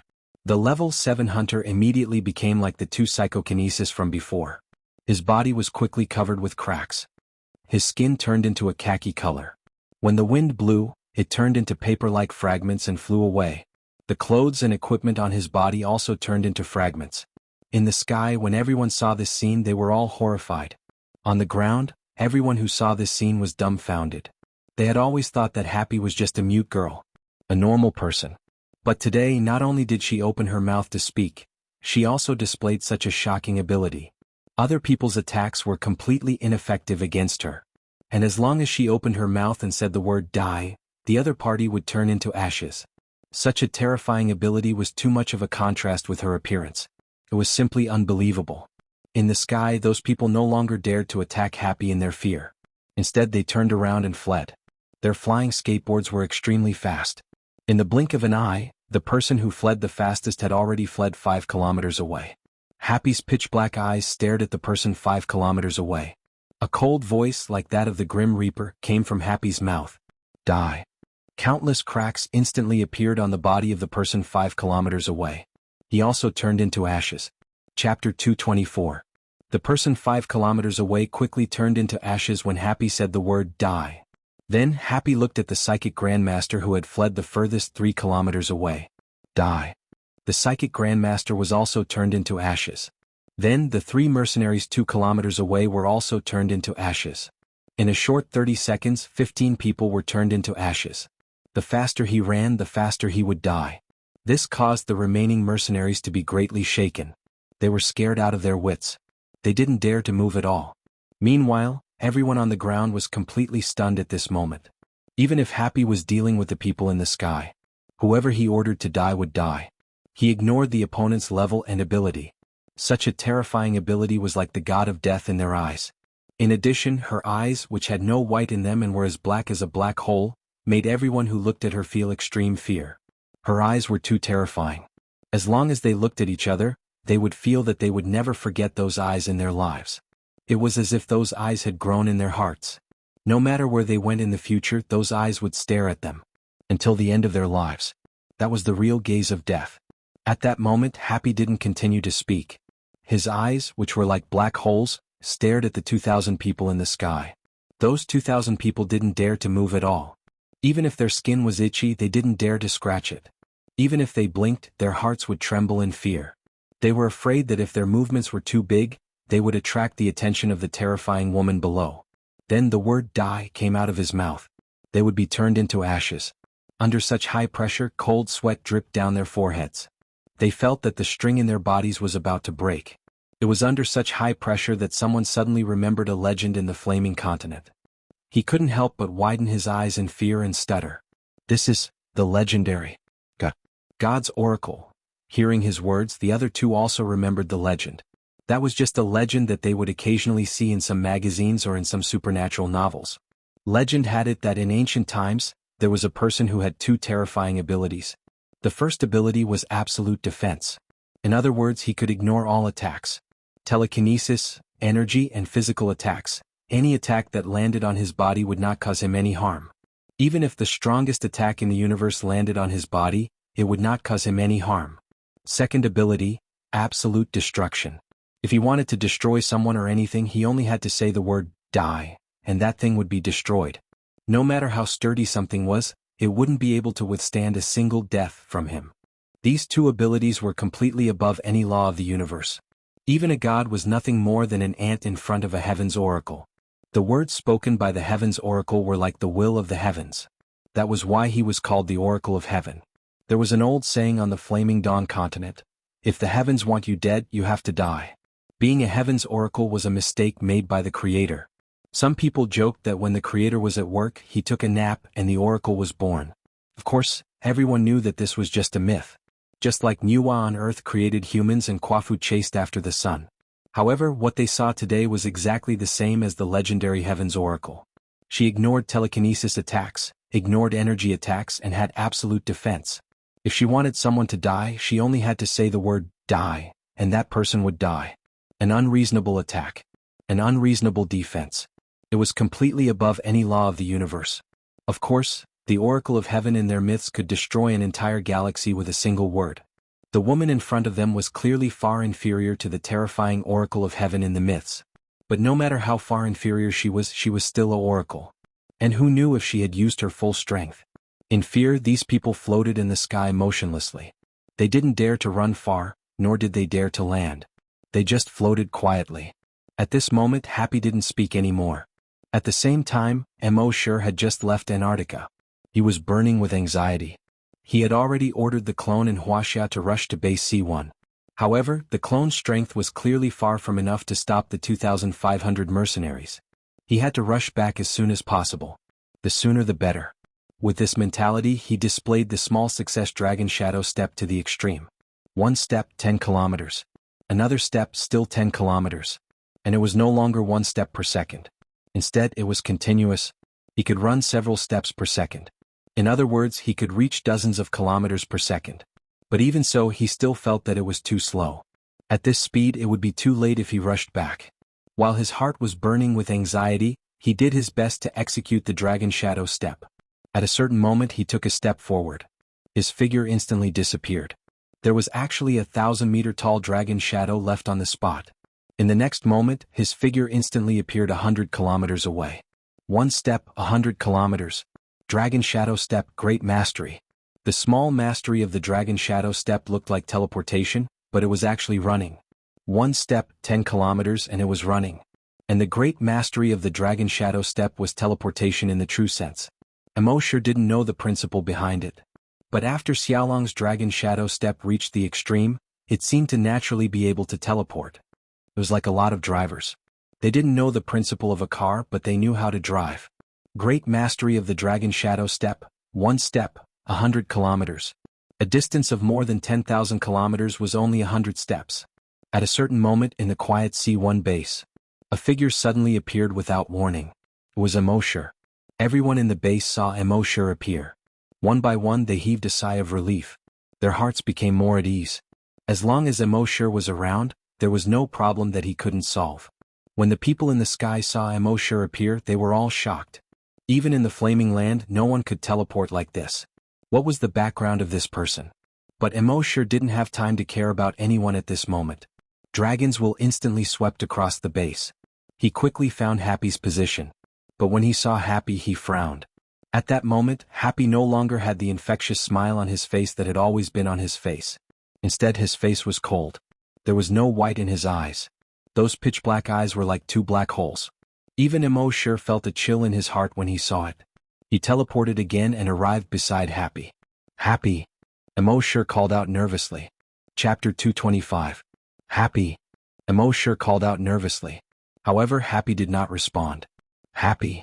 Mo quickly grabbed Happy's hand. Her hand was cold. In the next moment, Happy seemed to be unable to hold on any longer. She collapsed weakly in Mo's arms. Mo's heart tightened again. The dragons will quickly probed Happy's body. He saw that Happy's body was normal. Mo knitted his brows tightly. If her body was normal, why did her eyes become like black holes? Why didn't she respond when he called her? And her hands were so cold? He quickly activated the blood dragon's eye. His eyes were blood red. He looked at Happy. He wanted to see through the surface to see what was wrong with Happy. Species, human, level 1 oracle, ability, absolute destruction. When Immortal saw this, he immediately heaved a sigh of relief. Happy's oracle had finally awakened. As for this ability, absolute destruction. Seeing this, Immortal was slightly stunned. What kind of ability was this? But no matter what, as long as Happy was fine, it was fine. At the same time, the 2,500 people in the sky saw that the oracle had fallen. They all heaved a sigh of relief. When the other two captains who had reached level 6 saw this, they looked at each other. One of them called out, "Great Psychic, tear that oracle apart first." When the few great psychic masters heard this, they also came to their senses. This heaven's oracle was the biggest problem. If they killed her first, the rest of the people would be ants in front of them. Thinking of this, the psychic power of the 5 level 2 psychic masters attacked Happy at the same time. Immortal was carefully handing Happy to a female hunter beside him. Suddenly he sensed 5 huge waves of psychokinesis coming at him. The anger in his heart was like a monstrous wave. A dragon had a reverse scale, and those who touched it would die. Happy was Immortal's reverse scale. He split out a strand of dragon's will to protect Happy. Then the remaining dragons will bombarded the 5 psychic masters. Bang bang bang bang bang. Almost in an instant, the 5 great psyche masters all exploded into a bloody mist. The remaining level 1 psychics who were about to attack immediately retracted their draconic wills in fear. One of the psyche grandmasters pointed at Immortal and screamed in horror. "Oh no, he's a psychic master." When the 2 groups of 500 people saw this, they were all shocked. How could there be other psychic masters here? At this time, a level 5 hunter heard the order and rushed towards Immortal. He's a psychic master, but his body is only that of an ordinary person. Everyone charge. Close in and kill him. Therefore, the 2,400 wasteland hunters attacked Immortal at the same time. All of them knew that the best way to deal with a great psyche master was to get close. In close combat, a psychic grandmaster was no different from an ordinary person. However, at this moment, Immortal's right arm quickly transformed into a 3-meter-long battle axe. At this moment, the shape of the battle axe was different from his original genetic weapon. The battle axe was double-edged. The double-edged edges looked like the wings of a giant dragon. The center part looked like the body of a giant dragon. The top part of the axe looked like the head of a giant dragon. The handle of the axe Immortal was holding was the tail of a giant dragon. From the front, it was also in the shape of a giant dragon. From the back, it was also in the shape of a giant dragon. Fire Dragon Battle Axe. At the same time, the blood-red energy stored on Immortal's back flowed along his arm and into the Fire Dragon Battle Axe. The eyes of the Fire Dragon Battle Axe suddenly lit up with a blood-red glow. In the next moment, Immortal waved the Fire Dragon Battle Axe. The double-edged edges of the battle axe also lit up with a blood-red glow. It looked like a blood-red fan-shaped trajectory. This fan-shaped trajectory was 1,000 meters long and 300 meters wide. The moment the genetic and energy weapons of the surrounding hunters that were charging towards Immortal came into contact with the blood-red trajectory of Immortal's Fire Dragon Battle Axe, all of them were severed. At the same time, their bodies were also cut in half by the blood-red energy. With just one swing of the axe, over 100 hunters were cut in half along with their genetic weapons. Among them there was no lack of level 5 hunters. Last time, when Immortal fought against a level 5 hunter, he had to use the giant axe twice to kill him. But this time, the upgraded Flame Dragon Battle Axe easily split more than 100 hunters into 2 halves with just one blow. This was the power of the Fire Dragon Battle Axe. Seeing this, the rest of the hunters were all shocked. How was this possible? Wasn't this guy a psychic grandmaster? How did he become a hunter? No, he wasn't a hunter. The energy weapons used by hunters could only shoot out energy rays at most. Only the energy weapons used by hunters could shoot out such a huge energy blade. This guy was actually a hunter. All the hunters and psychic grandmasters felt like they had been F***ed. Not only was he a psychic grandmaster, but he was also a hunter. It was impossible for such a person to be unknown in the Flaming Land. They were all powerful existences that ruled over a region. How come they had never heard of this guy before? Moreover, there was no need for such a person to come to a broken place like the first hunting ground to train, right? If they wanted to go, shouldn't they at least go to ancient places like the Dragon Burial Valley and the Falling Dragon Sea to train? Immortal did not give them any chance to react. He stood on the ground and did not even move a single step. He swung the Fire Dragon Battle Axe in his hand continuously. In the sky, the hunters and psychokinesis did not even have a chance to escape under such an attack. They were all cut in half along with their genetic weapons. In just a few swings of the axe, 700 to 800 people died under the axe.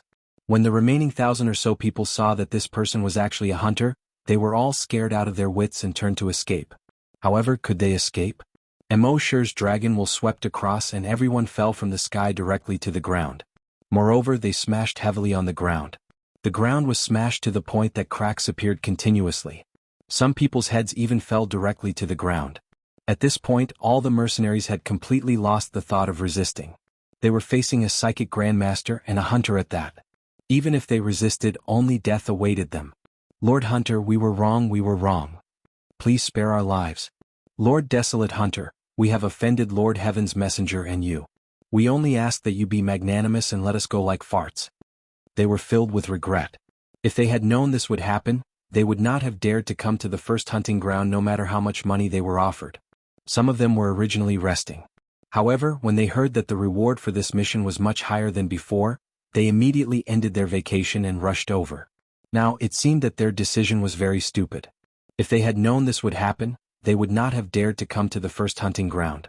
Immortal did not have the slightest bit of pity for these people who were begging for mercy. His dragon will swept across and plundered a few people's memories. Then the fire dragon battle axe swept across. Swish, all the 1,000 or so people were cut in half. Now they knew they were wrong? It was too late. Chapter 226.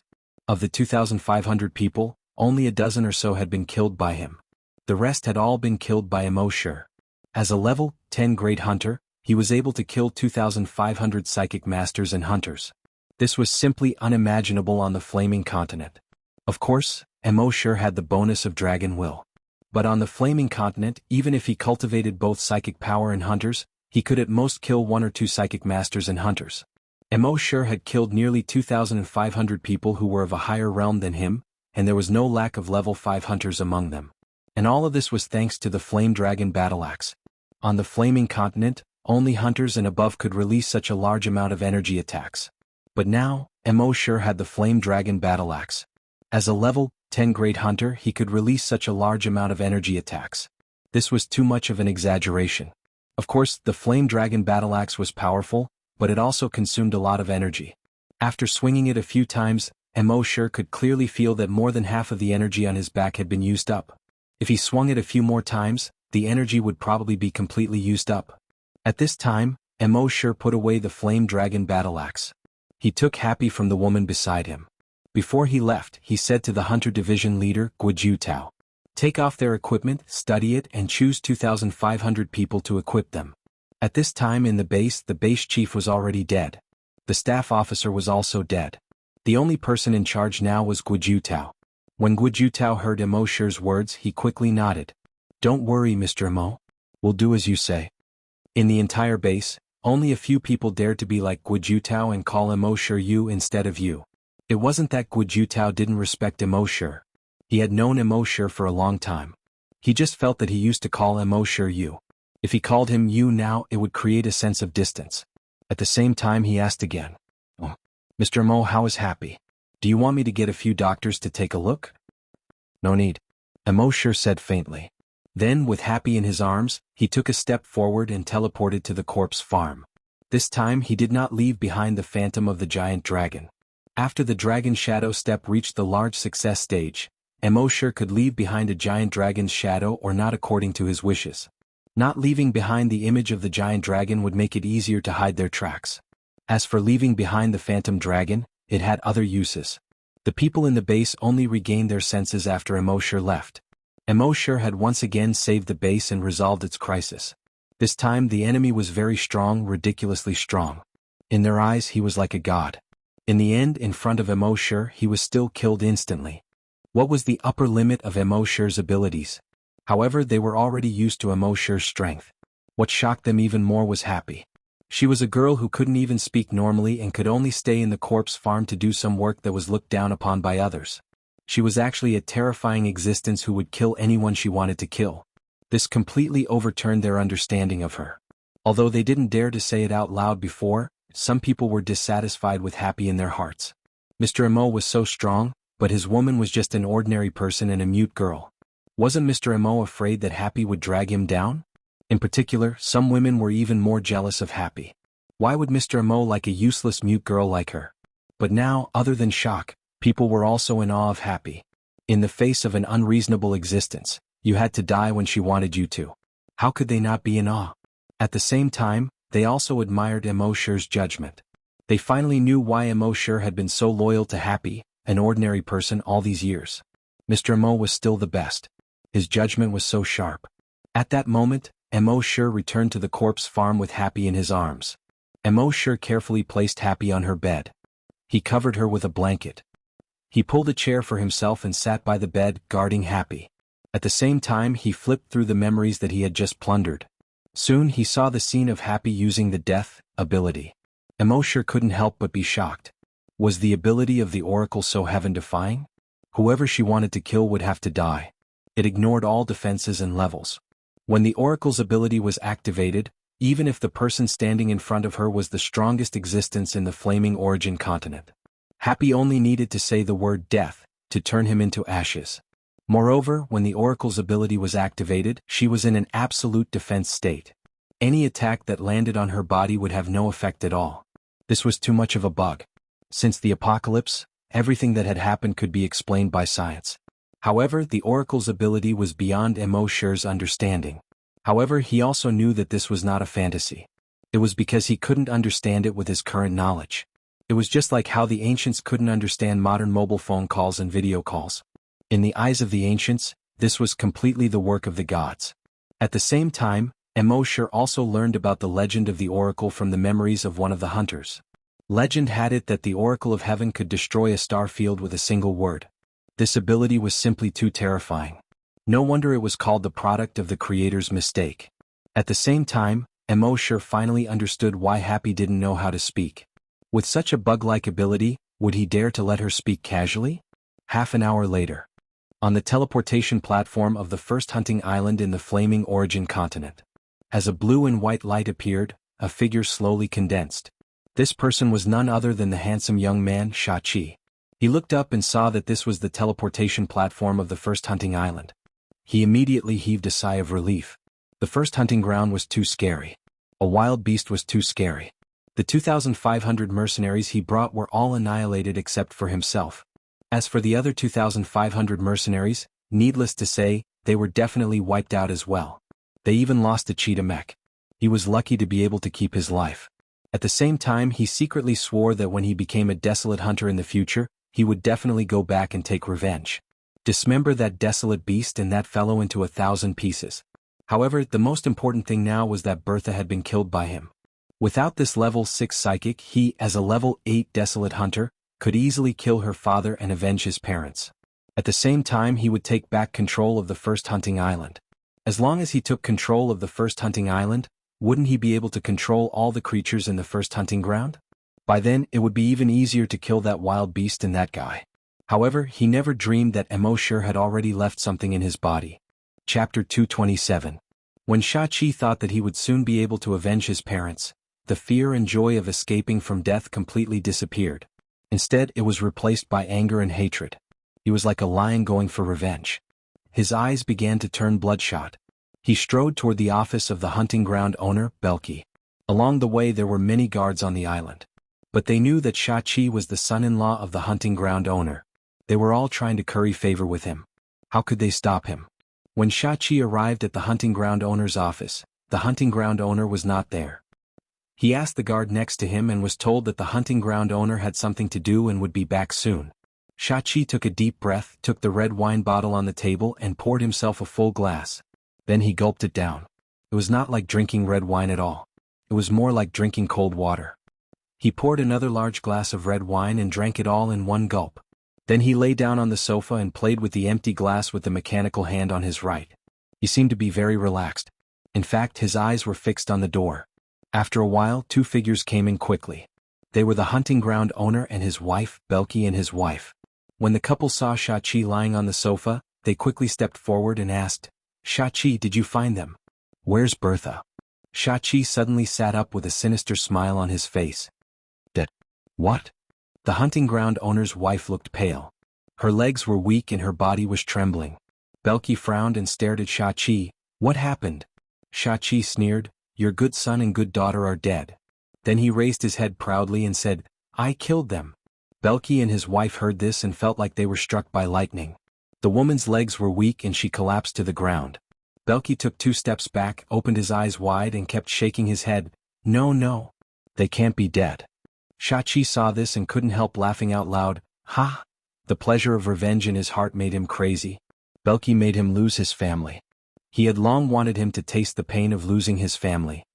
He had long wanted to see the desperate and sorrowful expression on his face after losing his family. Now he finally saw it. Belky placed his hand on the iron desk and questioned with a pale face. Beast, what did you do to them? Xiaoqi laughed as the corners of his mouth twitched nervously. What did I do? Kill them, tear them into pieces and feed them to the zombies? When the woman heard this, she screamed. His vision went dark and he fainted. When Bayerchi heard this, his body and voice trembled. Why? Xiaoqi sneered.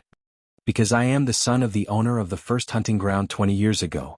Before the sound of his voice faded away, his genetic martial art instantly flashed. He immediately stabbed out. Poof. With a muffled sound, Belky's head was nailed to the wall. When the guards outside heard the commotion, they quickly kicked the door open and jumped in.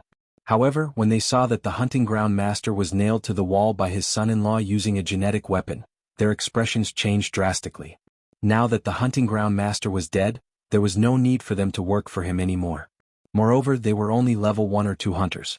How could they be a match for a level 8 hunter? Next, Xiaoqi twisted the head of the hunting ground master's wife in front of all the guards. Still, none of the guards dared to make a sound. Xiaoqi looked at the bodies of the couple and the entire first hunting island outside the window. He had made up his mind.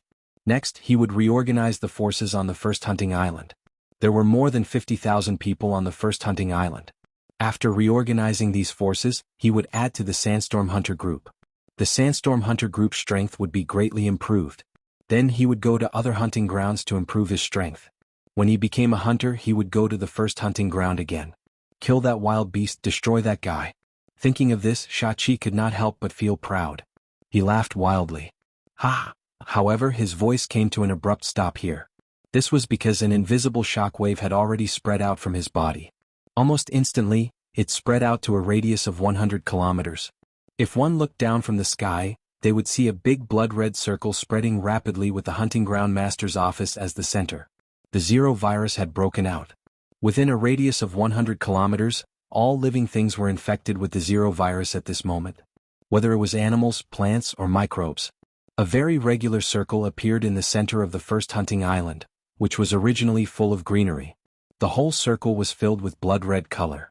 At this moment, all the humans turned into zombies at an extremely fast speed. And all the zombies on the first hunting island had undergone a second mutation at this moment.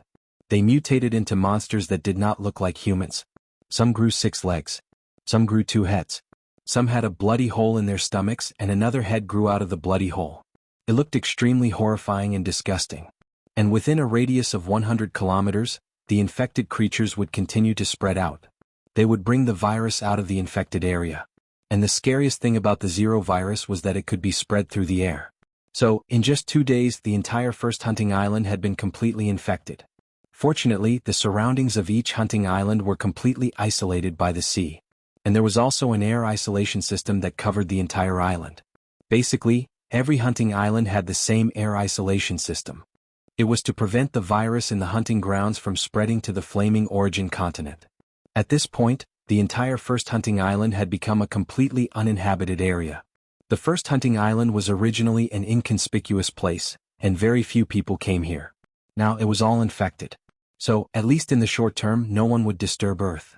This was Immortal's plan. Of course, this plan could only be delayed for a while. One day, someone would come to the first hunting island again. There would be a day when someone would investigate Earth. But this day would definitely not come soon. Immortal, on the other hand, could take advantage of this time to improve his strength. With his current strength, if he used all his trump cards, he would be invincible below level 10 hunters. And when he became a hunter one day, he was confident that he would be able to fight a level 10 hunter even if he did not use the Azure Dragon avatar. Of course, Immortal did not immediately improve his strength at this time. He was still guarding Happy's bed. Before Happy woke up, he was still a little worried. While guarding Happy, Emosher checked in his mind. System, checking in for a special event. Chapter 228. System, sign in for a special event. Emosher said. Sign in successful. Sign in event, destroy the enemy from the flaming continent. Sign in reward, 1 overclocked particle gun, 1 cheetah mecha. Emosher was puzzled. This overclocked particle gun sounded very high-end. Could it be the technology of the flaming continent? He focused his attention on the overclocked particle gun in his backpack. Overclocked particle gun, also known as overclocked particle emitter. Technology that surpasses the flaming continent. It can emit overclocked particles that penetrate the energy shield of the mecha and cause damage to the mecha. Emosher was delighted. He took out the overclocked particle gun. It looked like a barrel. His entire arm could reach into this barrel. Inside the barrel there was a handle. Emosher reached his right arm into the barrel and grabbed the handle. The next moment the entire barrel began to eject components. Click, click, click. There were more than a dozen soft sounds. The entire barrel had changed shape. It wrapped Emosher's right arm tightly. At the same time a scope and a barrel popped out. The shape of the gun looked like a rifle. Most of it was black. But there were several streamlined fluorescent lights on the gun. There was no trigger on the gun. Emosher was puzzled. How could he shoot without a trigger? While he was puzzled, countless red rays were produced from the barrel. These rays could directly illuminate Emosher's right arm. Then, through the nerves on his right arm, they were directly connected to the neurons in his brain. Emosher's brain suddenly felt as if there was something extra. The next moment he suddenly realized that this overclocked particle gun was actually controlled by his brainwaves. In other words, he could shoot with his consciousness. Damn, which superplane's technology is this? Emosher couldn't help but exclaim. According to the memories of the people he plundered, although the technology of the flaming continent was much more advanced than that of Earth. But there was no technology to control guns with consciousness. Emosher was still thinking about how to deal with the cheetah mecha. Now that he had the overclocked particle gun, this problem was solved. As for the cheetah mecha, Emosher glanced at it in his mind. On the surface, this cheetah mecha looked exactly the same as the cheetah mecha from the Sandstorm mercenary group. But in reality, the Sandstorm mercenary group's cheetah mechas were second-hand mechas retired from the military of the Flaming Land. On the other hand, Emosher's was a brand new mecha. However, when Emosher saw the mech's description, he felt a headache coming on. Just by knowing the computer technology on Earth, it was impossible to control it. He also needed to understand the soul's algorithm, adhesion codes, and other computer knowledge from the flaming continent. Of course, all of this information was contained in the manual of the mecha. However, Emosher had never been interested in computers. It was too difficult for him to learn this knowledge. It seemed that he had to find a few people who were interested in this kind of thing, just like the Sandstorm mercenary group. While Emosher was thinking, Happy's eyelids suddenly twitched. Emosher was overjoyed and quickly put away the overclocked particle gun. After a moment, Happy opened his eyes. Her eyes had returned to normal. They were still those big eyes that seemed to be able to speak. Happy's complexion also recovered a lot. When she saw Emosher, her eyes immediately lit up, and her gaze kept trembling. Emosher knew what she meant and said, "Happy, I'm fine." At the same time, a warm current surged in his heart. "How are you?" Emosher asked Happy. There was a hint of confusion in Happy's eyes. She gestured, "Brother Emo, what happened to me?" Emosher was shocked. "You don't remember?" Happy shook her head gently and gestured. "Remember what?" Emosher frowned slightly. "Those people who came to our base to cause trouble." Happy still shook her head blankly. However, a contagious smile soon appeared on his face. She gestured. "They must have been dealt with by Brother Emo." Emosher frowned slightly again. After asking a few more questions, he knew. After Happy woke up this time, she was still unable to speak. Moreover, she had no memory of this incident at all. Fortunately, other than this incident, she still remembered everything else. Only then did Emosher's brows completely relax. This was good too. He wanted Happy to always remember happy things. And what happened this time was clearly a dark and terrifying memory to Happy. It was best if she did not remember. After that, Emosher did not leave the base. Instead, he accompanied Happy for 3 days. He wanted to make sure that this incident did not have any negative effects on Happy. Fortunately, the matter this time only affected Happy physically. Her body was very weak. However, with Emosher's recovery medicine, there was no need to worry about this at all. After taking it, she completely recovered 5 minutes later. 10 days later, 100 kilometers away from the Chilean base. One of Immortal's clones finally saw the cheetah mecha. The cheetah mecha was killing some zombies and mutated beasts. Its head and body were constantly shooting energy rays in all directions. Any grass, wood, metal, or stone would only end up being pierced by these energy rays. And those zombies and mutated beasts, without exception, were directly cut in half at the waist by the energy rays on the mecha. Moreover, their wounds were directly burned, and there was no possibility of them recovering and reviving. A few level 10 super mutated zombies had originally planned to use traps to catch the cheetah mecha. However, it had infrared scanning, radar detection, heat sensing, and many other sensing technologies in its body, so it could easily see through the traps. All the zombies were extremely frightened. They did not understand why such a thing suddenly appeared here. They could not break through its energy shield at all. They could not dodge its energy rays. They could not avoid its various detection. Their speed was far inferior to this thing. They could not beat it even if they wanted to, and they could not escape even if they wanted to. In the end, these infected creatures were almost all killed by the cheetah mecha. It was also at this moment that a figure suddenly appeared 1,000 meters away from the cheetah mecha. This person was none other than Immortal. At this moment, an overclocked particle gun had already been formed on his arm. It looked as if his entire right arm had turned into a long gun. It was directly aimed at the cheetah mecha. The cheetah mecha's heat detection had already detected Immortal's arrival. But at this moment, it was killing the last few infected creatures. It did not pay attention to Immortal at all. Immortal's consciousness moved. Whoosh! A stream of bluish-white particles instantly shot out. When this stream of bluish-white particles arrived in front of the cheetah mecha, an energy shield instantly appeared on the cheetah mecha's body. Chapter 229. With a thought from Immortal, the particle gun shot out a stream of blue and white particles. Whoosh! It crossed a kilometer in an instant and shot toward the cheetah mech. The cheetah mech also sensed the attack coming. A yellow energy shield quickly appeared around the mech. However, when the blue and white particles hit the energy shield, there was no reaction. It instantly passed through the energy shield. It was as if the energy shield didn't exist at all. The next moment, the particle stream hit the mech. In just an instant, the cheetah mech seemed to have been electrocuted. Sparks and lightning kept coming out of its body. The yellow energy shield around the mech quickly disappeared. Seeing this, Immortal quickly retracted the particle gun on his right arm.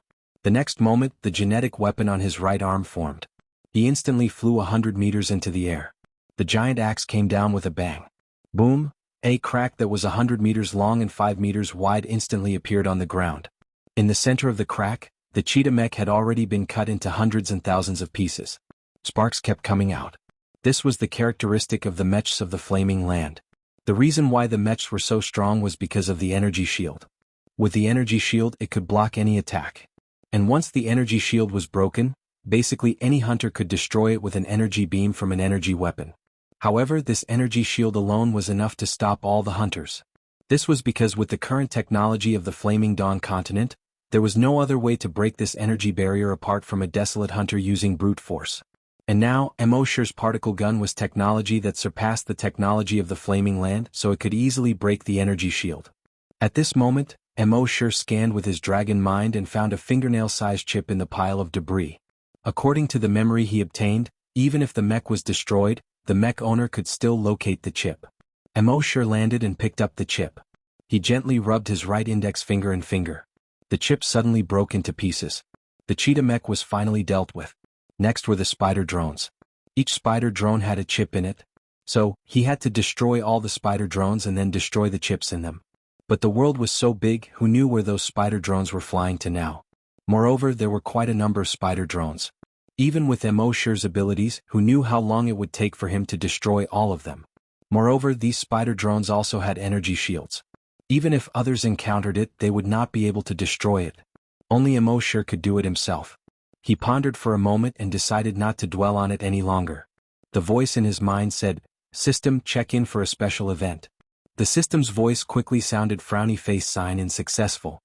Sign in event, destroy the cheetah mecha, sign in reward, 1,000 overclocked particle spider drones. He checked the rewards in his mind.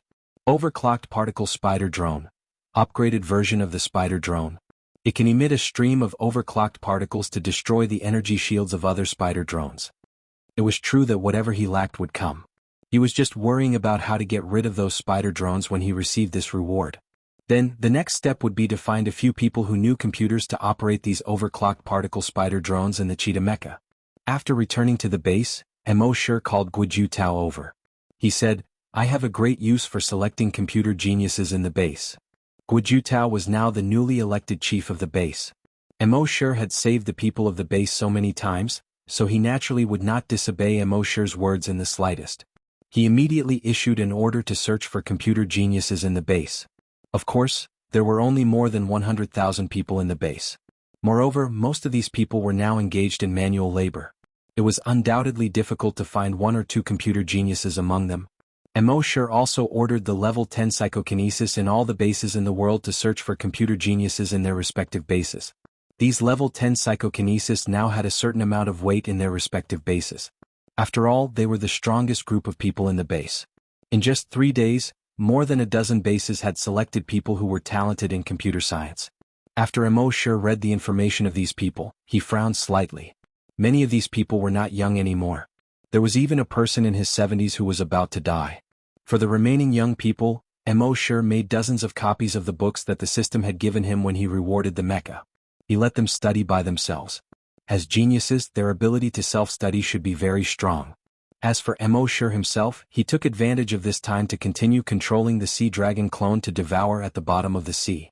Now he was devouring these super mutant beasts at the bottom of the sea to accumulate energy for the sea dragon clone.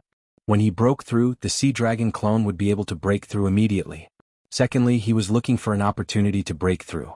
He planned to wait for the sea dragon clone to finish devouring the remaining level 10 super mutant beasts in the trenches before heading to Bermuda.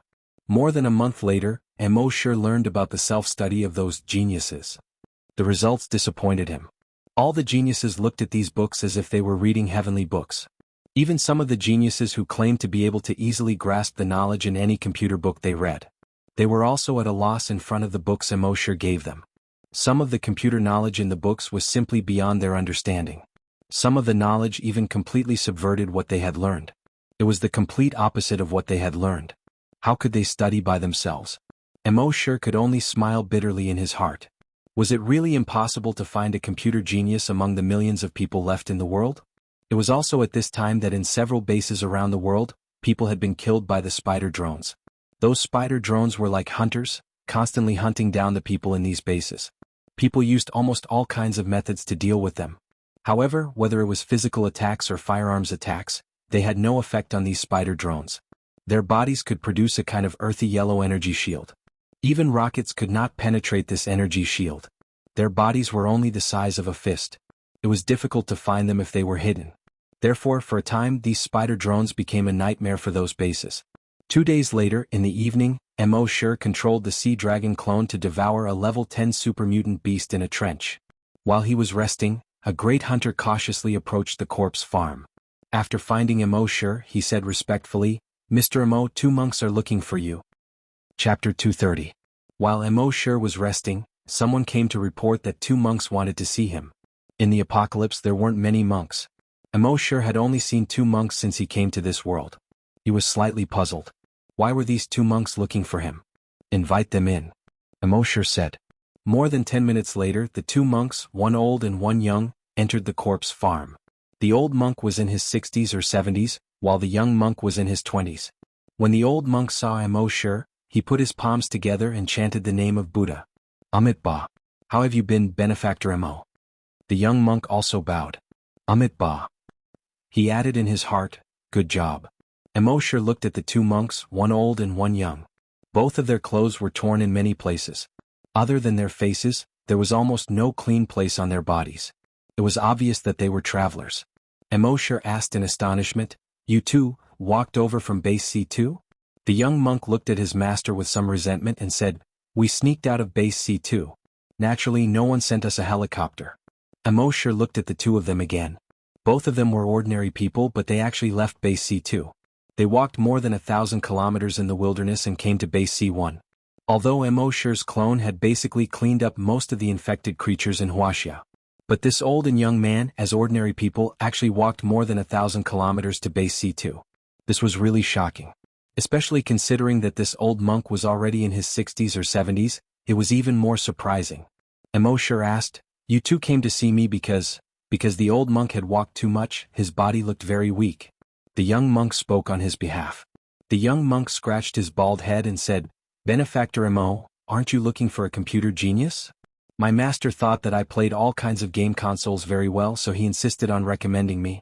But I've never touched any computer. The chief of the base passed me over. In the end, my master said that they didn't know what was good for them and insisted on sending me to you personally. I really have to hand it to him. My master is just a bag of old bones.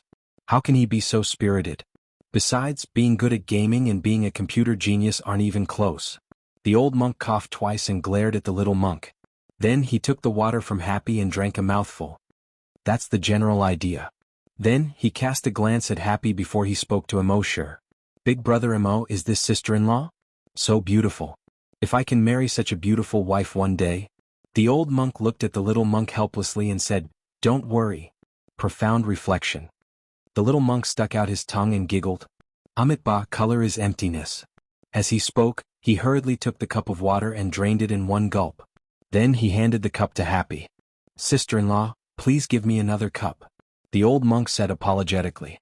Benefactor Imo Jianxian lacks discipline. However, he can be considered a genius in any game. At this time he is at the mercy of others. "Mr. Imo, if you don't mind, please take him in." Imo looked at the little monk, who was taking the second cup of water from Happy and gulping it down. He nodded. "All right, let him try." Anyway, they couldn't find a suitable person now. The old man and the young man had walked thousands of miles to give them a chance. Thinking of this, Imo asked someone to copy a set of computer books he had obtained from the system. "Take a look. I'll look for you in 3 days," Imo said lightly. Seeing this, the old monk immediately put his palms together and said, "Amitba." The little monk added in a low voice, "That's good." He said it in an extremely low voice, thinking that no one could hear it except for himself. However, Imo took another look at the little monk. The little monk's heart couldn't help but thump. Did he hear it? For the next few days, Imo didn't bother with the little monk. He controlled the sea dragon clone and swam towards Bermuda in the Atlantic Ocean. 3 days later he was not far from Bermuda. It was on this day that he went to the residence of the 2 monks during his rest time. When the old monk saw Imo, he stood up to welcome him. He said to Imo, "Benefactor Imo is here." Imo looked around the room and didn't see the little monk. He probed with his dragon senses and found that the little monk was reading in the bedroom.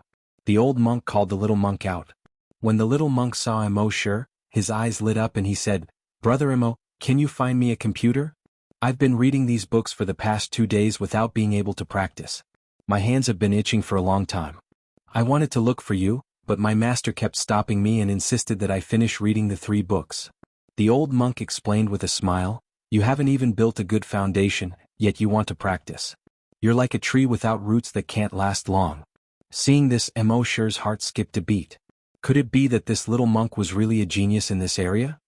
He asked the little monk, "How many books have you read now?" The little monk replied, "I've read 2. I'm still reading the last one." Imo asked, "Can you understand them?" The little monk shook his head. "I can only understand 20%. But there's a lot of knowledge that needs to be learned through practice. If I had a computer." Imo was secretly surprised when he heard this. There were so many computer experts from so many bases around the world, but none of them could understand it after so many days. This little monk had never touched a computer before, but he could understand 20% in just 3 days. If he wasn't a genius, then what was? But he still had to verify it. Guju Tao, who accompanied him, thought that the little monk was talking nonsense. But he could also see that these 2 monks seemed to have some relationship with Imo. He immediately said, "I'll get someone to find a computer." In the apocalypse, resources such as computers in the bases were prioritized for the laboratory. Ordinary people had never even seen a computer, let alone use one. Imo waved his hand and said, "No need." As he said this, he moved his mind. From his backpack he took out something that looked like a belt about 10 centimeters wide. He handed it to the little monk and said, "Tie it to your waist." Everyone was a little confused. Weren't they talking about computers? Why did he suddenly take out a belt? Although the little monk didn't know why, he still tied it to his waist. Imo pointed to a button on the belt. He said, "Press it." The little monk immediately pressed it. The next moment, 2 light green lights were projected in front of the belt. Upon closer inspection, these weren't just 2 simple beams of light. In one light, something like a computer keyboard appeared. In the other light, a virtual screen appeared. Chapter 231. A virtual screen and a holographic touch keyboard. When these popped up from the belt, everyone's eyes widened. The older ones had only seen this kind of thing in movies and TV shows before the apocalypse. The younger ones, who were born after the apocalypse, had never seen this kind of thing. Even before the apocalypse, there had never been such advanced technology on Earth. Where on earth did Mr. Mo get it? Mo sure didn't explain. He said to the little monk, "Try it." The little monk was surprised. His right hand swiped across the virtual screen. Suddenly the virtual keyboard lit up. He was unlocking the keyboard. The next moment, his hands began to type on the keyboard. He typed very slowly. After all, it was his first time touching a computer keyboard. But the position of his fingers was not wrong at all. After a few minutes of simple testing, his typing speed became faster. As he typed, a picture of a Buddha appeared on the virtual screen. It was just a very simple, rough picture of a Buddha. Only the outline of the Buddha could be seen. On the left side of the Buddha there were 4 words, Amitabha. On the right side of the Buddha there were also 4 words, good. As the Buddha's mouth opened and closed, these 8 words kept appearing on the screen. Finally, countless words appeared. These words then converged to form another Buddha. Black lines appeared on the old monk's forehead. This disciple of his had never been normal. He didn't look like a monk at all. The others were surprised. This little monk had only learned how to program for 3 days? Nonsense, right? Mosher's eyes lit up. Learning how to program in 3 days did sound ridiculous. But it didn't rule out that some geniuses could always do some incredible things. Thinking of this, Mosher moved his mind again. He took out the cheetah mech from his backpack. This cheetah mech was 5 meters long and 2 meters tall. Its whole body was cast with black metal. Its whole body was black. Just by standing there it would give off a breathtaking aura. When everyone saw the sudden appearance of the mech, they all felt a chill in their hearts. The timid ones directly took 2 steps back. Even Guojutao couldn't help but feel nervous. Mosher said, "There's no need to make the programming so complicated for now. As long as you can use the keyboard to control this mecha, it'll be fine. The mech manual is in the system. Look for it yourself." Everyone was a little surprised when they heard this. Mecha? This was not Earth's technology. How many more treasures did Mr. Mo have that he had yet to take out? When the little monk heard Mosher's words, he immediately jumped in front of the cheetah mech. His eyes sparkled and his face was filled with excitement. He kept stroking the body. He cried out in surprise. "Amitabha, what a wonderful thing. Mecha? Holy sh*t, brother Mo, where did you get it? It's actually a real mecha. F***ck, big brother Mo, are you really letting me control it? Master, can I say that I'm the F***ck? Don't be angry, it's just an exclamation." The little monk liked to play video games since he was a child, to the point that he was obsessed with them. Naturally, he was also obsessed with the mecha in the game console. Now that he had seen a real mecha, how could he not feel excited? The old monk sighed helplessly. "Sigh, this old monk is not good at teaching. I've embarrassed myself in front of everyone." While the little monk was pleasantly surprised, he spent more than 2 minutes to find the mech manual in the system. Soon the mech was activated. The eyes of the cheetah mech suddenly lit up with a blood-red light. The eyes of the jet-black cheetah suddenly lit up with a blood-red light. It looked even more terrifying. Mosher reminded him, "Don't activate the weapon system first." The little monk naturally understood Mosher's meaning. He immediately said, "I understand, big brother Mo." Then his fingers tapped on the keyboard a few times, and the cheetah mech slowly moved. The little monk was so excited that he kept crying out, "Holy sh*t, this is so wonderful. This feels so good. This is so much better than operating a mech in the game console. Master, I'm so happy." The old monk's shiny head was full of black lines. Even someone as calm as him could not help but scold. Divine reflection. The little monk acted as if he did not hear him at all. He continued to operate the mech while shouting. Everyone was shocked that Mr. Mo actually had such a mech, but they were also shocked by the little monk's genius. He had only self-taught for 3 days and he had already reached such a level. Wouldn't those who had studied for decades cry in the toilet? In fact, it was not their fault. Although the computer knowledge of the Flaming Land was similar to that of Earth in many ways. But there was a large part of it that was completely opposite to that of Earth. The more computer knowledge one had on Earth, the more difficult it was for them to accept the knowledge of the Flaming Land. This was because the knowledge of the Flaming Land had completely overturned their previous understanding. For people like the little monk who had never studied computer science on Earth, it was easier for them to start from scratch. Emo said to Guojutao next to him, "Arrange for him to practice outside the city wall for the next few days." Guojutao nodded. "Yes, Mr. Emo." After Emo finished explaining the matters here, the next step was to focus on improving his strength. Although Hunting Island number 1 had been destroyed, this could only stop the people of the Flaming Land from coming for a period of time. There was only one way to really make them not dare to come to Earth again: strengthen himself. Therefore, Emo had to make himself as strong as possible before they came. Emo controlled the Sea Dragon avatar. After 5 hours of wandering, they had already arrived at the Bermuda area. The Bermuda Triangle was an equilateral triangle located in the Atlantic Ocean. Each side of this triangle was nearly 2,000 kilometers long. In this huge triangle area, there were often mysterious disappearances of planes and ships. It was said that the first person in human history to experience the danger of the Bermuda Triangle was the navigator Columbus. He once led a fleet of ships through the Bermuda Triangle and experienced monstrous waves that he had never seen before in his life. Their ships seemed to be sailing between canyons. All the compasses on the ship malfunctioned, and all the crew members were dizzy. Columbus hurriedly ordered them to return. But because the compasses failed, they couldn't tell the direction at all. Fortunately, their ship finally reached the shore safely. But at this time they were too far away from their scheduled landing site. Regarding this, Emo had some understanding in his previous life. And the scientists had already given an explanation. The reason why planes and ships often crashed here was because there was an abnormal tape here. Therefore, when planes and ships passed by here, their electronic equipment would malfunction and eventually disappear. However, people still paled at the mention of the Devil's Triangle.